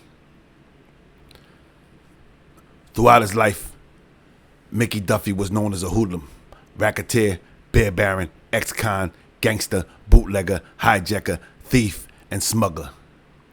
In 1930, he was dubbed King of the Numbers Racket by Philadelphia District Attorney John Monahan. and for a brief time, he was known as public enemy number one in Philly. His lavish lifestyle included his magnificent home, fancy cars, fashionable clothes, and flashy jewels for his wife. He lived the life of a crime big shot, and he apparently made some enemies along the way. On August 30th, 1931, while sleeping at his suite at the Ambassador Hotel in Atlantic City, Mickey Duffy was murdered. There was speculation that he was killed by his own associates in an attempt to seize his power and business. Although police investigated the murder and had an array of suspects, no one was ever charged with the murder. The funeral of Mickey Duffy was a big deal. Thousands of people lined the streets to see his funeral procession. Police turned away spectators, and only family and friends with a special pass were allowed to enter. The next day, a 31-car procession accompanied Duffy's body to Mount Morrow Cemetery, where he was reportedly buried in a solid bronze coffin. After the burial, souvenir hunters removed flowers from the hundreds of floral tributes left at the gravesite. When he died, Mickey's personal estate was valued at only $6,000. Administrative papers showed $5,000 worth of personal property and $1,000 equity in a home on Osage Avenue in Philadelphia. In 1932, several tax liens were levied against the estate, and in 1933, the funeral director who buried Mickey sued the estate to recover the funeral costs. Unfortunately, by that time, Mickey's wife, Edith, could not be located.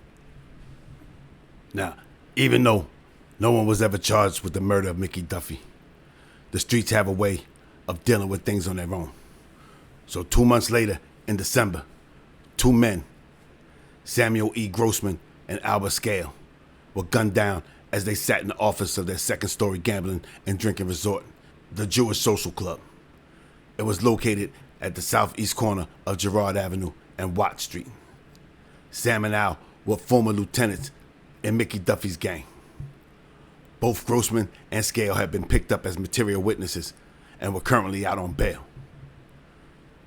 As Grossman sat at the desk and Scale sat on top of the desk, they must have been divvying up the night's receipts, because Grossman had $1,000 in his hand when 5 men entered the club and headed directly for the office. The police were quick to respond. When they entered the office, they found Grossman keeled over the desk, and that grand tucked tight in his hand and a gun in the other. His eyes were glazed over, but they didn't want to take any chances. The cop kicked the gun from his hand. Scale was blown off the desk and found floundering on the floor with $400 in small bills and an ever-increasing puddle of his own blood. "Who shot you?" the cop asked. "Screw that. I don't know. Get me out of here." Grossman was questioned, but either couldn't or wouldn't respond. Both men were taken to the hospital, where they died a short time later. And that, my friends, is the straight dope on Mickey Duffy, the real-life Mickey Doyle from Boardwalk Empire. I hope you guys enjoyed the story as much as I enjoyed telling it. Make sure you whack that damn subscribe button and leave him somewhere public so everybody knows it was us. Okay? Break that thumb. Hit that bell so you know when the next video's coming. I might drop a surprise on you at any time. You never know, just like this. All right? Make sure you go to the merch store. Get yourself something nice. Get your girl something nice. Get your guy something nice. All right? I'll leave it in the comments. All right? This is A Few Bad Men. Keep your nose clean. And don't take any wooden nickels. I'll see yous in the funnies.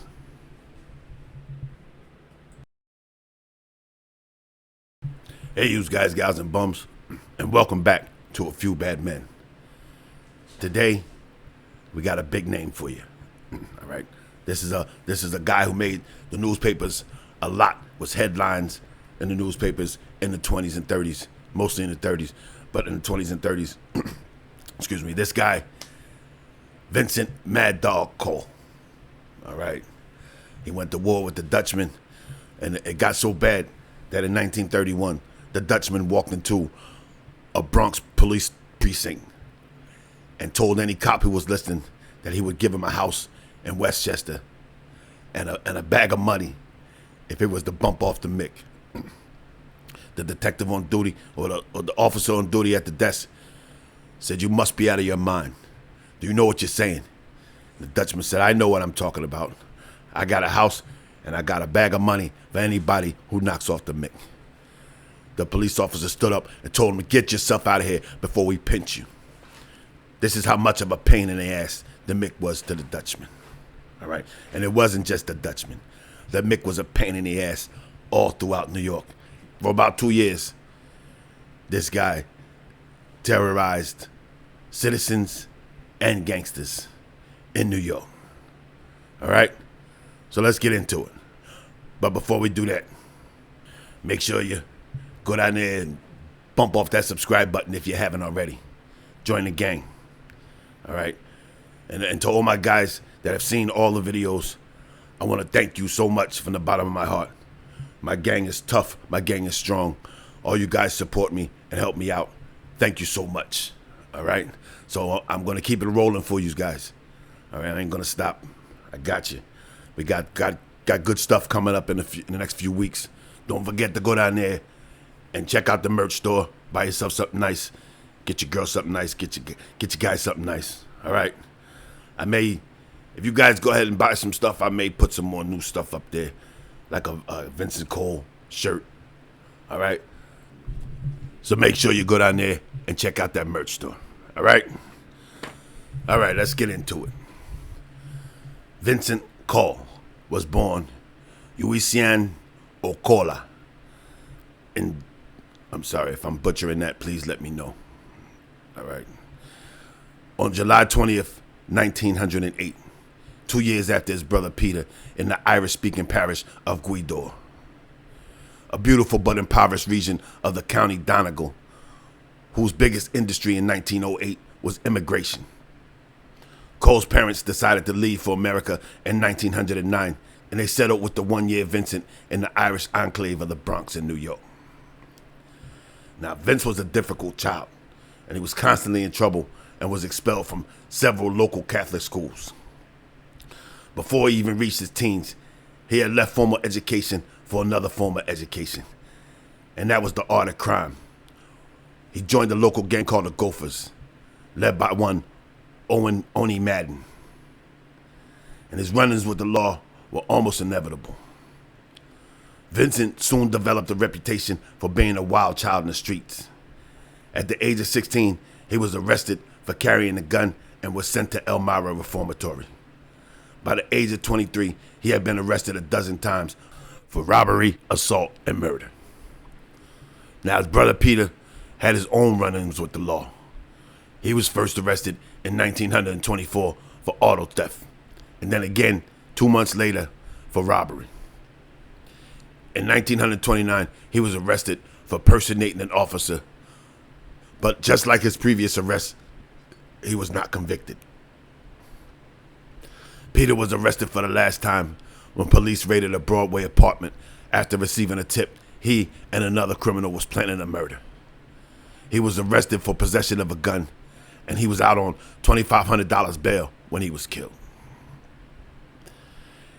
In the late 20s, the Coll brothers started working as armed guard for the illegal beer delivery trucks of Dutch Schultz's mob. In 1927, at just 19, the Mad Mick was accused of the murder of a speakeasy owner who had refused to sell Dutch Schultz bootleg alcohol. Coll was found not guilty and acquitted, as Schultz used his influence with the jury. Vince showed no remorse. In fact, he now felt invincible. Out of control, the Mad Mick began freelancing. On February 13, 1930, the Mick and another guy named Carmen Borelli, who also worked for the Dutch, they robbed the Sheffield dairy plant. And this resulted in an argument on how the proceeds would be divided. It was around this time that Vince started making his plans to separate himself from the Dutchman. He was afraid that Borelli would spill the beans, so he took precautionary action. And on the morning of February 13th, Borelli and his girlfriend were walking to their apartment near Inwood Avenue and West 170th Street in the Bronx. They were approached and gunned down by Vince Coll, Patsy Del Greco, Frank Esposito, and another associate. The gunmen then sped off in their car, driven by a fifth associate. Coll was charged with the double homicide on March 30th, 1930, but it was discharged due to lack of evidence. When the two men next met, Schultz reminded Coll that he could only operate with his permission. Coll told Schultz that he had helped build his empire, and rather than apologize, he demanded to be cut in and made his partner. But the answer was no, and Coll went on a rampage.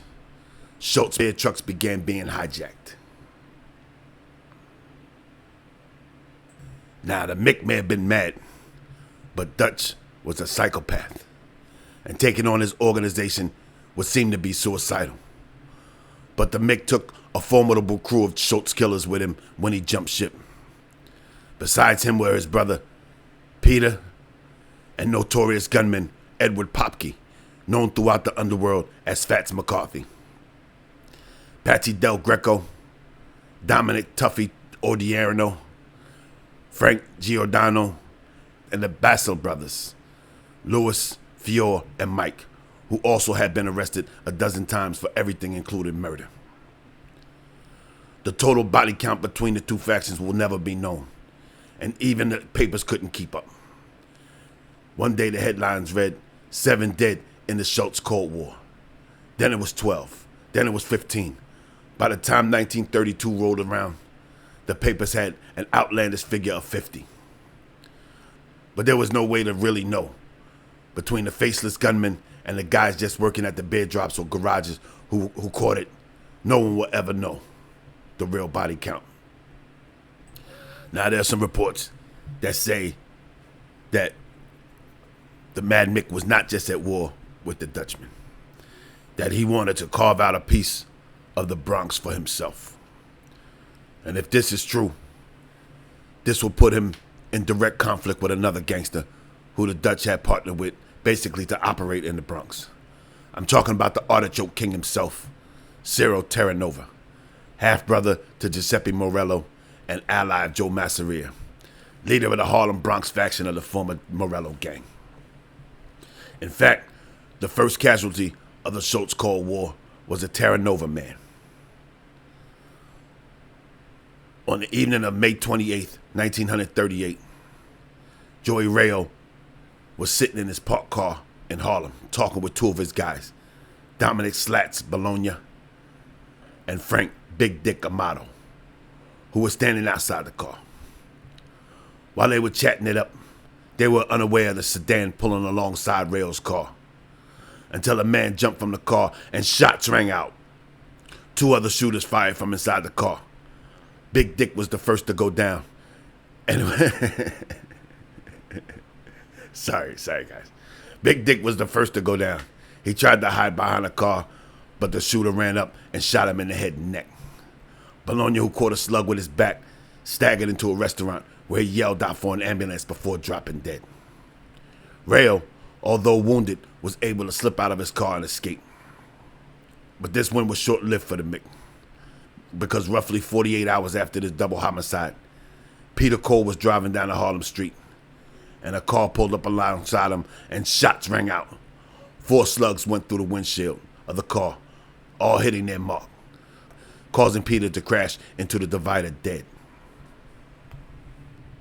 Now, the Mick didn't take much time to grieve, because only 72 hours after his brother's death, Vince and his guys raided one of Dutchman's beer drops and at gunpoint ordered the workers to destroy 10 of Dutch's beer trucks and 150 slot machines.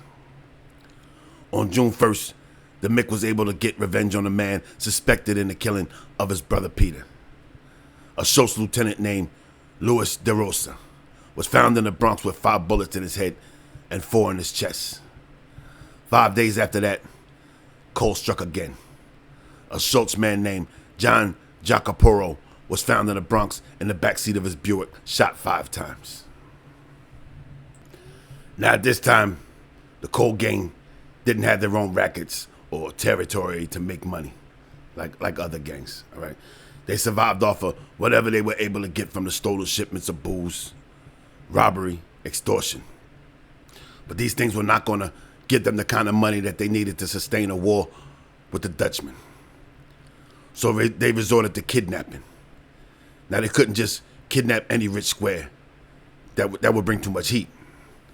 So they kidnapped people who had access to large sums of money and no desire to get the police involved. Other gangsters.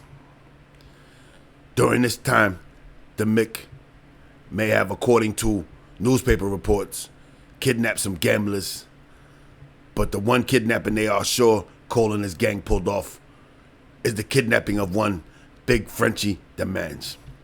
All right, now, Big Frenchie Demands, we talked about this. I even got a little short on This Day in Mob History on the channel if you want to go check that out. Also, we talked about Big Frenchie in the Oni Madden video.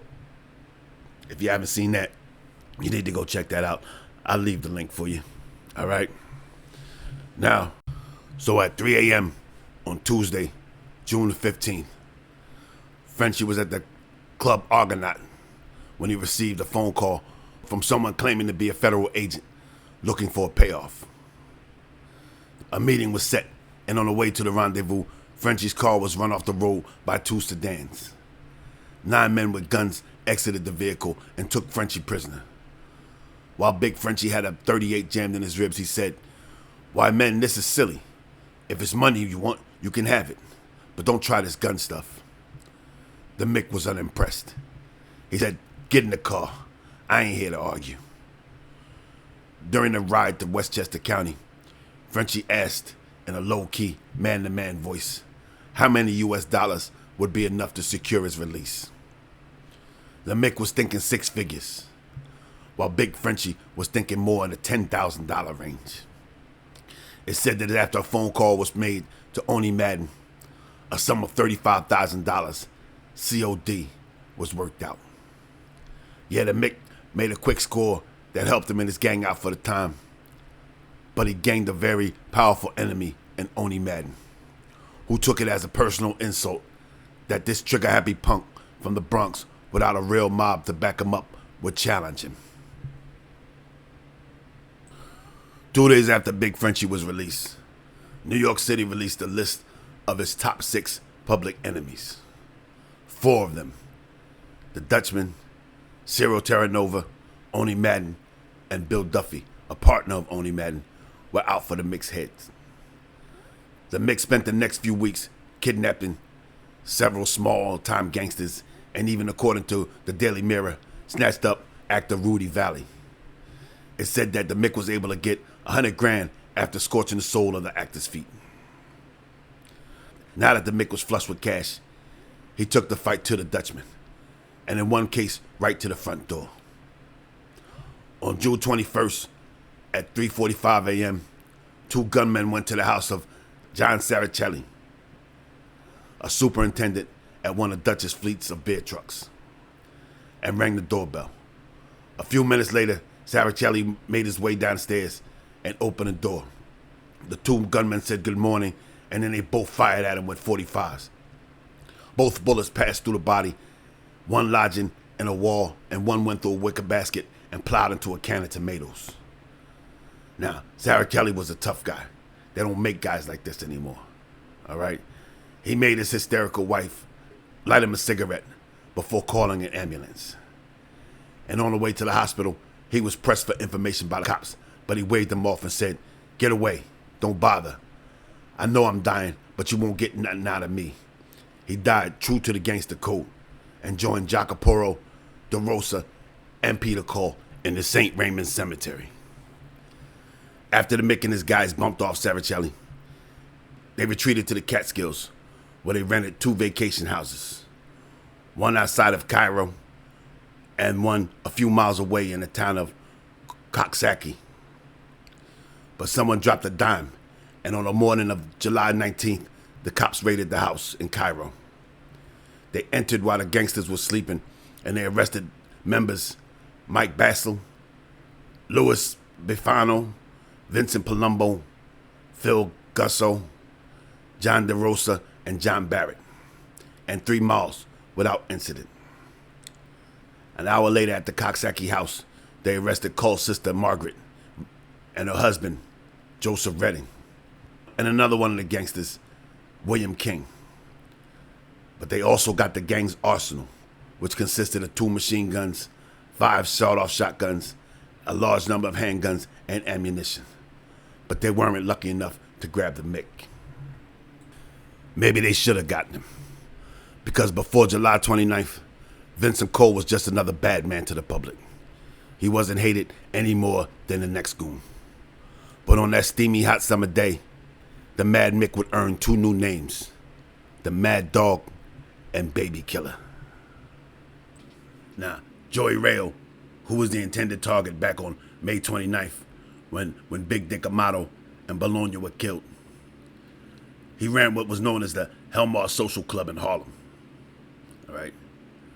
Now, Rayo was lounging on the stoop of the building while a number of neighborhood children played out front, when a sedan pulled up to the club, and suddenly shots rang out. Pistols and shotguns.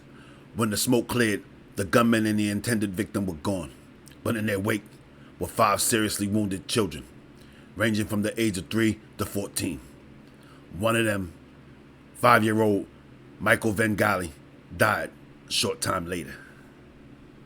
Now, initially, the police believed that this was a result of a bookmaker's feud, and they cleared Coll and Rayo of any wrongdoing. But after a few weeks, without any leads, they changed their tune, and Coll and his gang were named as the shooters. And a nationwide manhunt was conducted to bring the Mad Dog in, dead or alive, for what became known as the Harlem Baby Massacre. All right. After this, Coll and his gang once again retreated to upstate New York, where they had a new hideout in Averill Park, just outside of the city of Troy.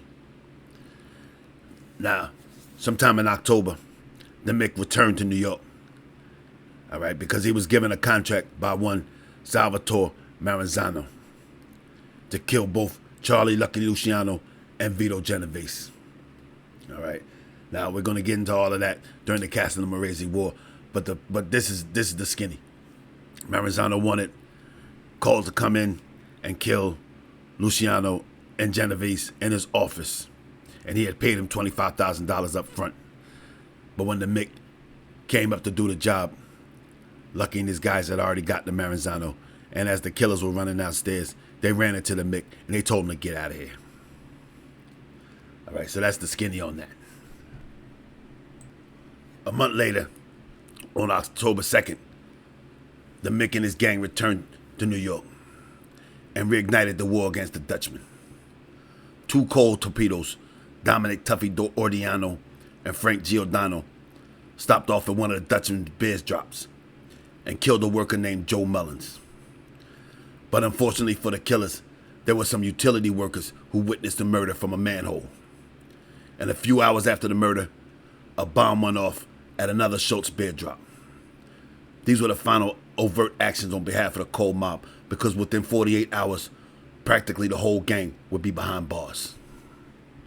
Acting on a tip, the next day, the police raided the gang's Averill Park hideout and arrested Coll's sister, brother-in-law, and 3 others. One of those picked up was Agnes DeLucia. She told the police that her husband Vincent, or Jimmy as he was known, could be found in a Midtown garage. Jimmy was there along with the car used in the previous night's bombing. It appeared that DeLucia sang after his capture because in a matter of hours, detectives were rounding up the rest of the mob. The fact that DeLucia was released after the rest of the gang was captured also leads one to believe that he was the one who snitched. All right. Now, after the police talked to DeLucia, they went to the Ladonia Hotel where they captured Mike Basel and Patsy Del Greco. From there, they went to the Mason Apartments and arrested Frank Giordano, and they confiscated 5 pistols. And then on a Sunday, the police learned that the object of their 2-month nationwide manhunt and his girlfriend Lottie were at the Cornish Arms Hotel, registered as Mr. and Mrs. Moran. Also at the hotel, registered as Mr. and Mrs. Stein, were Tuffy Ordiano and his ma, Betty White, along with Fats McCarthy. Detectives checked into a room across the hall from Coll and began a stakeout. And after about 3 hours, the door opened, and as the Mick and Duffy stepped into the hall, detectives rushed out with guns drawn and surrounded them. Thinking that they were being put on the spot by rival gangsters, the Mick and Aiello just stood there as the blood drained from their faces. After a few moments, the Mick realized that they were detectives. Breathing a sigh of relief, he said to his pal, "It's the law, boy. It's the law." The cops informed the 23-year-old Mick that they had been searching for him for 2 months. He said, "I know it. If I had any information of value, I would have come to you." Now, the cops were extremely happy that they got the Mick and Duffy. But one of the big fish got away. Fats McCarthy escaped via the rooftop. Back at the station, the Mick, who had since dyed his mustache and his hair, which was normally blonde, he dyed it black. All right. He congratulated the police on their capture, saying, "It was good work to get me and the rest of the boys without someone getting drilled. I've been under heavy stress, and I'm sort of glad to get it over." He had one complaint, though. He said, "Everything that's happening around here has been blamed on me. As a matter of fact, I've been up in Albany and Cairo most of the time. I just got back on Friday." Now, the assistant chief inspector, John Sullivan, told reporters that we have information that each and every one of these guys was in the car that dashed through East 107th Street on July 28th and shot down 5 children at play. These are the baby killers. Coll and Giordano were fingered as the actual shooters, but both maintained a brave face in front of the media. "We'll never go to the chair, kid. They haven't got a thing on us," Coll boasted to Giordano. "You bet they haven't," he replied. The chair was in store for Giordano, however, because he and Duffy were placed on trial for the Mullins murder. With the testimony of the utility workers, they were found guilty and sent to the death house. On October 19th, while the Mick and his gang were cooling their heels in the Tombs, the police raided a West Side apartment and had a shootout with Fats McCarthy and 2 other gangsters. Fats once again pulled off the rooftop escape. That December, the trial of Coll and Giordano commenced, with the very confident prosecutor assuring that the state had a star witness who actually saw Vincent pulling the trigger on that July afternoon. Now, everyone was certain that the Mad Dog would be joining his comrades, Giordano and Aiello, in the electric chair. But the Mick hired the famous Samuel Leibowitz, who also defended Capone and his Confederates after the 1925 Christmas murder of Peg Leg Lonigan.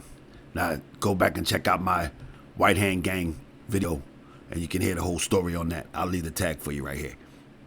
He replied that they could prove that Coll was miles away from the scene of the murder. Coll even issued a statement to the press saying, "I would like nothing better than to lay my hands on the man who did this. I would tear his throat out. There's nothing more despicable than a man who would harm an innocent child. So far as I'm concerned, I'm not afraid of the outcome. I can prove I was miles away when this crime was committed. It's a frame up on the part of my enemies who have tried many times to assassinate me and have failed. Now they're trying to bring about my death through the law." The trial began on December 22nd, and the surviving children were brought out to describe in their own words their experiences on that fateful day. Then the prosecution brought out its star witness, a man named George Becht. He took the stand and told the jury in great detail how he had seen the shooting and pointed out Coll and Giordano as the men who fired from the rear of the sedan. Now, this looked pretty bad for the Mick and Giordano for the first few days of the trial. Then Leibowitz took over in cross-examination, hammering away at Brecht. The prosecution's case crumbled. By the time he was finished, Brecht admitted that he hadn't even been in the area of 107th Street at the time of the shooting, that he had lied previously in a gangster trial in St. Louis, and that he had become a witness for financial reasons. After the prosecution's embarrassment, the judge had no choice but to acquit. Brecht was sent off to Bellevue Hospital for psychiatric evaluation. Giordano went back to the death house, and the Mad Mick went free. After his acquittal, as 1932 rolled around, the young Mick took his girlfriend Lottie to Albany, where they were married, on January 4th. But a week later, things began to sour. On January 11th, a detective saw Coll and Mike Basil walking along Lexington Avenue and called for backup.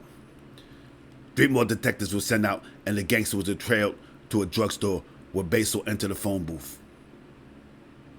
One detective slipped into the phone booth next to him and overheard him say, "Tell the boys to be ready." After the call, the 3 were arrested for conspiracy to commit a crime. Coll claimed to be an out-of-work bricklayer who lived in the Bronx with his sister. He also denied knowing either of the people arrested with him. All right. Now, in the meantime, the police traced a call from the drugstore to a house in the Bronx, where they arrested gang member Louis Bufano. At about midnight, Patsy Del Greco came walking up, and they snatched him too. The police probably interrupted some gang business, but without any specific evidence, they were forced to release the gangsters. As Coll was leaving, Chief Inspector John Sullivan told him, "We're going to pick you up again. We're going to continue to pick you up until we drive you from the city." Then he added, "But we really ought to leave you here so people can see the baby killers." Now that last remark made Coll fly into a rage, and he yelled, "Baby killers? I'm no baby killer." The police were true to their word about picking up Coll. 2 days later, he and Lottie were leaving a West Side restaurant. A detective approached the couple, said, "Don't get tough." All right. Then he forced the Mick to drive them all down to the station in his own car. But they had nothing to hold them on, and the police released the pair after a couple hours. On January 15th, Coll was in court again, and he pleaded not guilty to both the 1928 robbery charge and gun charge. The prosecution was not ready to go to trial, so he was released. The authorities were fearing that somebody might try to collect the $50,000 bounty that the Dutchman had supposedly put on the Mick's head. Lottie left the courtroom first, and after making sure all was clear, she signaled to her husband, who was with his lawyers and bondsmen, to jump in the car, and they took off. But between the law and the streets, time was quickly running out for Mad Dog Coll. All right. On February 1st, Louis and Fior Basile and Patsy Del Greco were holed up in one of the gang's Bronx hideouts with a man named Joseph Perone. All right, don't know if he's part of the gang or not. And a couple of women and some children. At approximately 9:30 p.m., as the group was sitting down for dinner, the doorbell rang. When one of the gang opened the door, 4 or 5 gunmen forced their way into the apartment, spraying the place with bullets. Del Greco and the Basile brothers were the main targets and took the majority of the lead. Patsy was killed with 3 shots, and Louis Basile with 4. His brother Fior was seriously wounded with bullets over the heart and left arm. Trying to escape, one of the women ran right into the line of fire and was killed when a bullet pierced her head. The other woman and Perone received wounds that were not life-threatening. The killer's main target, however, was not on the premises for 2 days. How the killers found out where Coll gang was has never been ascertained, but obviously there was a rat in their house. Now, the word had been out for months that there was a $50,000 price on the Mad Dog's head. All right, and that he was holed up with Lottie either in the Cornish Arms Hotel on 23rd Street or in a furnished room in the block on that block.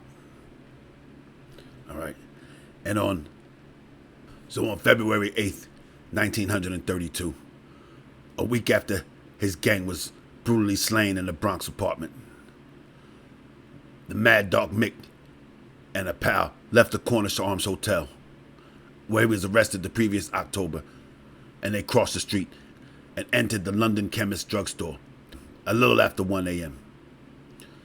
But Vince didn't know that his associate had sold him out and that he was walking into a trap which would lead to his death. As his so-called pal took a seat at the soda fountain, Vince went to the rear of the shop and entered into a phone booth to make a prearranged phone call. Now, this was supposedly a phone call made to Oni Madden, who the Mick was trying to shake down for some money under the threat of kidnapping his brother-in-law. The Mick was on the phone for about 10 minutes when a large sedan pulled up out front. 3 men stepped out of the car. 2 of them took up guard duty outside the door while a third man entered the shop. He drew a Thompson submachine gun from under his coat. And at this point, Coll's so-called pal, who fulfilled his obligation, casually got up and was allowed to leave without a problem. Then the machine gun-wielding hitman told the store's 2 employees and the 3 customers remain cool as he made his way back to the telephone booth. Finding the one that Coll was occupying, the gunman took his time and lined himself up and squeezed the trigger. The booth's glass shattered as dozens of bullets penetrated the Mick from his abdomen to his forehead. With his mission complete, the gunner walked out just as calmly as he had came into the place and sped away with his Confederates, leaving the victim in a bloody heap. Now, there are some pictures of this. I'll leave the link for you. I can't show it here on YouTube, but I'll leave the link for you. You guys can go down there and check it out for yourselves. They got the autopsy pictures of this. It's brutal. He was really hit up. The bullets pretty much shattered his right arm and went through his arm into his body. It was very vicious. All right, but I can't do that on YouTube. But I'll leave you the link so you can go see it. One slug had smashed into the right side of the Mick's face, broken his nose and lodged in the brain. 2 others entered his forehead. One came to rest above his heart, and he had 7 wounds in the right arm and 4 in the left arm. Now, the guy with the machine gun was so accurate that he only hit the glass. He didn't even hit any of the wood that surrounded it. All right, all those shots went through the glass and hit the Mick. His autopsy would show that 15 steel-jacketed slugs were removed from his body, but that didn't necessarily show how many others had passed right through him. Now, the assassins were actually lucky in this situation because as they were pulling off, a patrolman named James Sherlock heard the shattering noise of the automatic gunfire and ran up just as they were pulling out in the 23rd Street. All right, he stopped the cab and he rode along the running board all the way to 50th Street before giving up the chase. Paul Sand, who wrote a great book, Killed a Dutchman. He says that Dixie Davis was the guy who was driving. All right, and Bo Weinberg, who was a Schultz torpedo, was the one who sprayed the Mick with the Tommy gun. But we don't know. It could have been one of Oni's guys because this was in Hell's Kitchen. This is Oni's territory. So it could have been one of Oni's guys, and Oni was on the phone. So we don't know what really happened. We don't know. But an Irish gunman from Manhattan's West Side named Thomas Prothero was arrested in 1933 for a killing on the West Side. And the ballistic test showed that the machine gun he used was the same one used in the Coll murder. And besides the fact that Prothero was caught red-handed with the murder weapon, albeit a year and a half later after the crime, makes perfect sense that it was Oni Madden and his West Side gang that took care of Coll. Probably because of the Big Frenchie kidnapping, or the fact that he was trying to shake him down, or just the fact that he was a pain in the ass for the whole entire underworld and he had to be removed. On that following July, on the 2nd, Frank Giordano and Dominic Tuffy Ordiano were sent to the electric chair for the murder of Joe Mullins. They claimed innocence until the end. Giordano needed assistance from the guard walking the last mile, all the time muttering to the priest, "I'm innocent. It's a dirty frame-up. I'm innocent of the whole thing. They framed me. Father, they framed me." All right. There may have been some validity to his plea because in a later interview, Dutch Schultz claimed that he was innocent. But Tuffy Ordiano lived up to his name, and he went calmly to his death 6 minutes later. And they were all buried with the others at the St. Raymond's Cemetery. A little more than a week after the Giordano and Ordiano went to the electric chair, detectives learned that Fats McCarthy and Mike Basile were hiding out in an old house on the outskirts of Albany with Fats' wife and another gangster, George Kelly.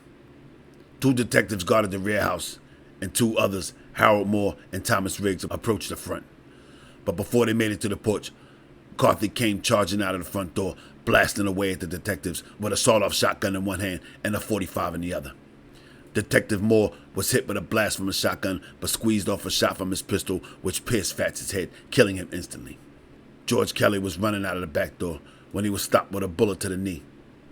Even with two of the gangsters down, the fight continued as Fats' wife and Basile fired on the detectives from the upstairs window. The firefight came to the end after two of the detectives stormed the house, made their way upstairs, and wounded Mrs. McCarthy in the thigh. Seeing his last ally drop to the floor, Basile lost his nerve and threw down his gun. Basile was the last member of the Coll gang to survive, with his skin intact, and was found guilty of attempted murder and sentenced to 17 and a half to 35 years in prison. Despite looting the electric chair and rival gangsters' bullets, Basile wouldn't escape the inevitable. In 1965, he rejoined his gang in St. Raymond's Cemetery. Now,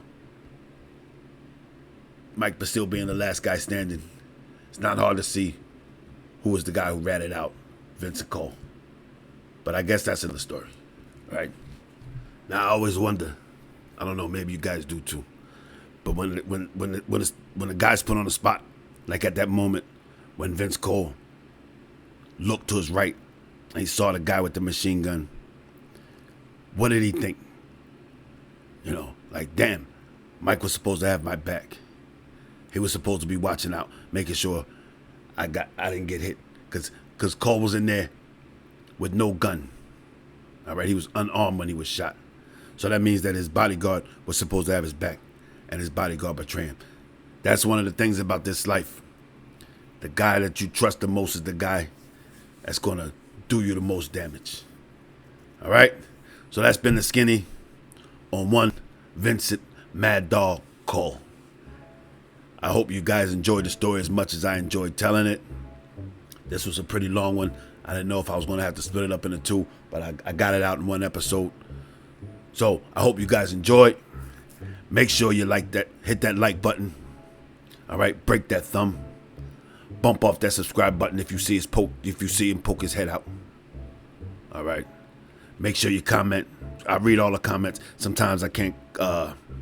Sometimes they won't allow me to respond to the comments. I don't know why. But if you leave a comment, I'll see it. All right. So make sure you go to the merch store. Get yourself something nice. Get your guys something nice. Get your gal something nice. Pretty soon I'm going to be bringing up some hoodies because it's going to start getting cool. All right. So this has been A Few Bad Men. Keep your nose clean and don't take any wooden nickels. And I'll see you in the funnies.